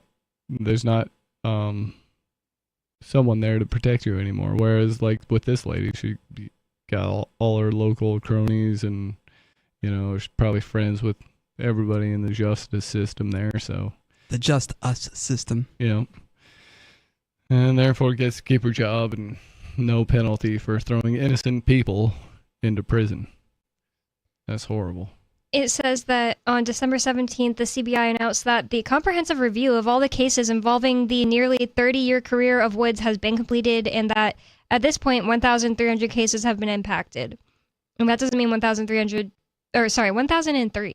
That doesn't mean that all those people are in prison illegally or wrongfully, but it does mean that she, you know, messed with something that she knew was going to be used as evidence in their case. Says this opens the door to potential legal challenges by the affected defendants and the necessity of retesting many of these samples, where that's even possible. Yeah, that's a good point, because something like spit can get tested, and then even if they like keep it, it can degrade. If this person's been in prison for like 9 years, yeah, you can't just retest the spit sample, even if you held on to it somehow. It can degrade. Mm-hmm. Well, yeah. Some of these they do by blood sample, but yeah, it's interesting. It says her attorney made the claim that she never provided false testimony in court and never falsely reported DNA matches or exclusions. It says that she cut corners in her DNA testing and then covered up her shortcuts by altering, deleting, or omitting data from lab work. That leaves me a little confused as to exactly how this led to false imprisonments. But I don't know. I guess that would be kind of down in the weeds sort of information on that. To me, it's just like if you know something's going to be used in court and you don't run it truthfully through your system, that's a lie. Yeah. So it seems to me. Yeah. Yeah. I guess they don't care, though, if they're just going to let her keep doing the job. That would be definitely immediately you're fired for me if it were my choice. Whether that's collusion to do something wrong or just incompetence, it's unacceptable. So there you go. Yvonne Missy Woods. You ought to quit your job. You're not good at it. So she currently has the job. I guess that would be understood from the one I just read. Yeah, that's how it sounds to me. That's how it sounds to me too. It's like they're letting her keep her job for really messing things up for people. She's only had 1 month of leave. Well, you have to be a sick person. Did you want to talk about this other story I have from the prison legal news? Yeah. So the last one was criminal legal news. Wait, prison criminal news. And this is prisonlegalnews.org. And it's interesting because Stu and I, in the first segment, were actually talking about this. I don't remember why, but I said I thought that the U.S. was the top most incarceration per capita, meaning the most people in prison per capita, because you could be the biggest with the biggest population, but still not imprison many people per capita. Mm-hmm. I said I thought the U.S. was the top one, and then Stu looked it up, and it said El Salvador currently is, and that makes a lot of sense because they suspended their version of habeas corpus to imprison as many people as possible. It was like 70,000 people or something. Maybe I'm wrong about that. Maybe it was 30,000 people. I'm going off of a memory from like a year or more, 2 years ago. So I didn't see how many it was, but it was more than 1 in 100 of the entire population. Wow. Well, this says among world nations, individual U.S. states are near the top of the list for per capita incarceration. In June 2024, the nonprofit Prison Policy Initiative ranked world incarceration rates as if each state in the United States was a separate country, which it is. The shocking but sadly unsurprising result: all states placed near the top of the list, with incarceration rates that far exceeded those in nearly all countries considered to be major human rights violators. El Salvador, which incarcerates 186 of every 100,000 citizens, topped the list, like Stu mentioned. But right behind the drug and gang-ravaged Central American country was the state of... Do you guys want to guess which one was number 2 or the top U.S. state? I would say that Louisiana might be the top state. Or New York. By population or by per capita? Per capita. I guess I'm not guessing because I already looked it up. It's telling me Mississippi. This is saying, according to this one, which this came out February 15th, it's Louisiana. And then number 3 overall, aka number 2 for states, is Mississippi. Okay. And then Arkansas, Oklahoma. I'm not going to read the numbers just because on the air, nobody needs to hear all that. So it's Louisiana, Mississippi, Arkansas, Oklahoma, Alabama, Kentucky, Georgia, Tennessee, and South Dakota. So those are the top 10 states? Yep. And El Salvador is number 1. Capita? So okay. It said the list was briefly interrupted by Cuba before Wyoming. Those places are worse than Cuba. Montana, Texas, Alaska, Indiana, Idaho. I guess I don't need to read all these, but these are all states going from here. I wonder where Utah ranks. It's not listed here, so that's good. Okay. For Utah. Yeah. It says that... This list I pulled up actually puts Idaho 5th, which is interesting to me. But I don't know when this... It said the next country that's not a U.S. state was Rwanda. Wow. It says the U.S. national average was 614, so that'd still put it near the top of the list. That'd still put it only by those top 2 countries. Yep, 614 per 100,000 incarceration rate is very high. That's a lot of people. If you lock people up at that rate, it's going to cause serious problems with your society. Hear, hear. I'm not going to keep reading this list, but people could go to prisonlegalnews.org if they want it. It says, but what of least incarcerating nations? The list of the 10 lowest is dominated by African countries. Gambia, if that's how you say that. Guinea-Bissau, if that's how you say that. The Republic of Congo, the Republic of Guinea, Nigeria, Central African Republic. Also on this list is, and that those ones, they kind of make me think like those are really, really poor countries. It's like, is that just because of like they don't have really like a setup more than like, oh, they're really moral, you know? Mm-hmm. Like maybe they don't have like a prison system and cops that are very effective, like the United States, at kidnapping people. And then it says, also on the list is the Middle Eastern country of Yemen, Japan, so Japan is one of the lowest, and then Pakistan and Burkina Faso. Interesting. So Japan only incarcerates 36 per 1,000. That's pretty low. Per 100,000. Right? Oh, yeah, sorry. Yeah. Yep, 1,000 is pretty high.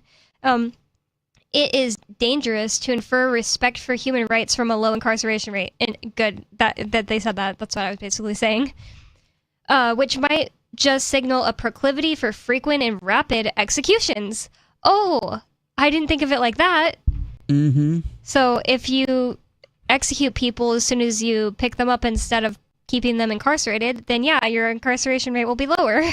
Yep. So all those like African countries, maybe Pakistan does that, I don't know. I don't even know what Burkina Faso is or where that is.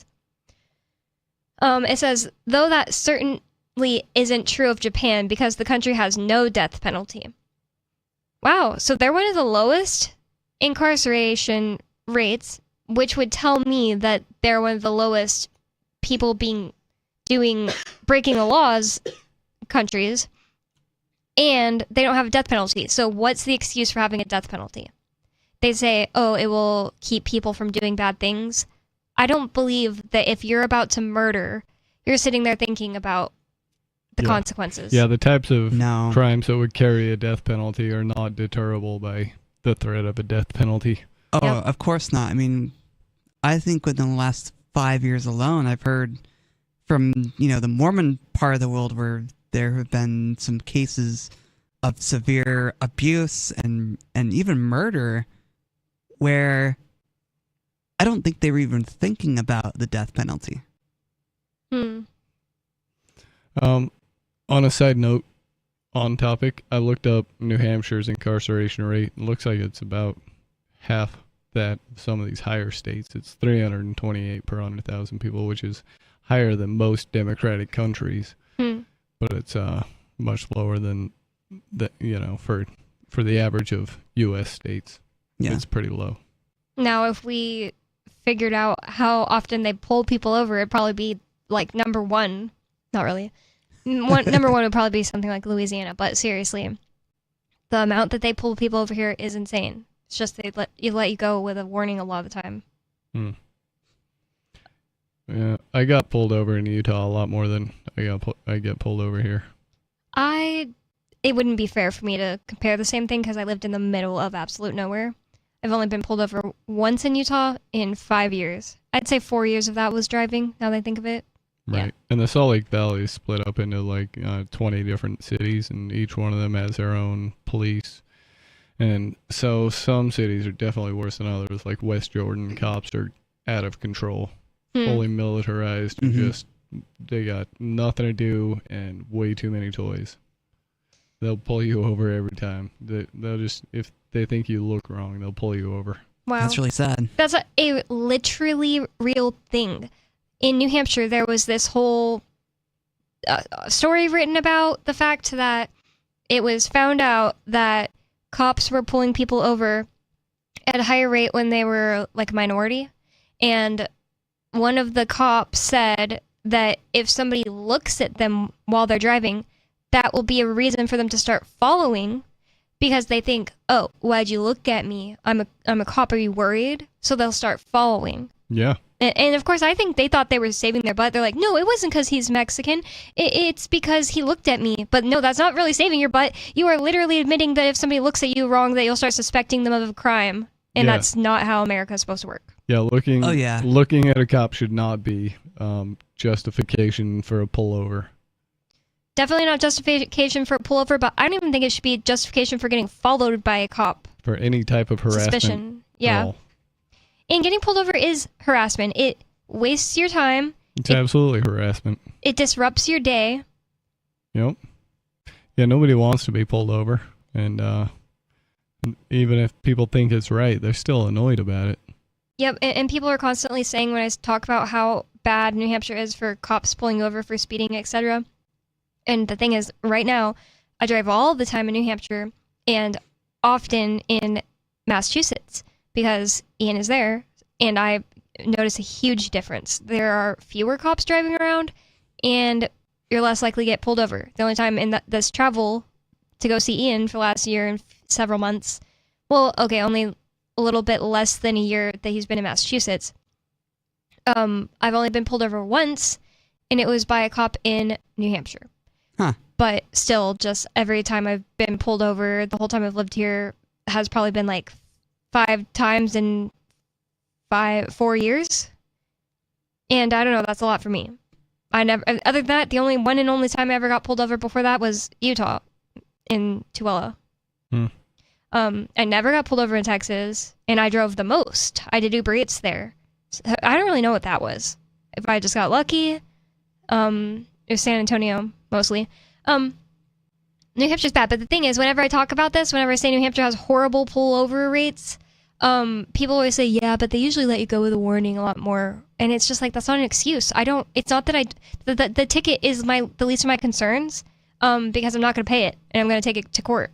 Yeah, it's the police interaction. Exactly. It's everything about it. Every time that happens to each one of us, there's a chance we might not come out of it alive. Yep. Indeed. And one of the times I was pulled over, my little 11-year-old brother was with me.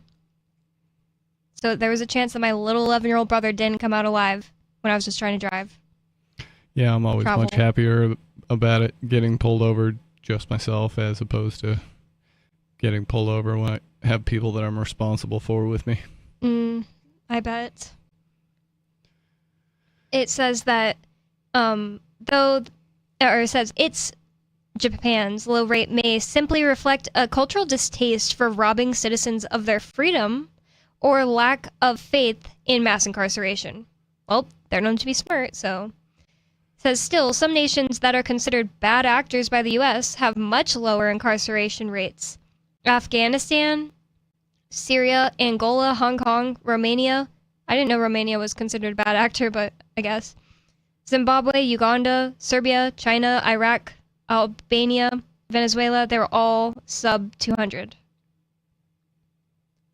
Venezuela, it's got to be because they're incompetent, you know? Yeah. I can't imagine Maybe that. the U.S. government does lie to us, too.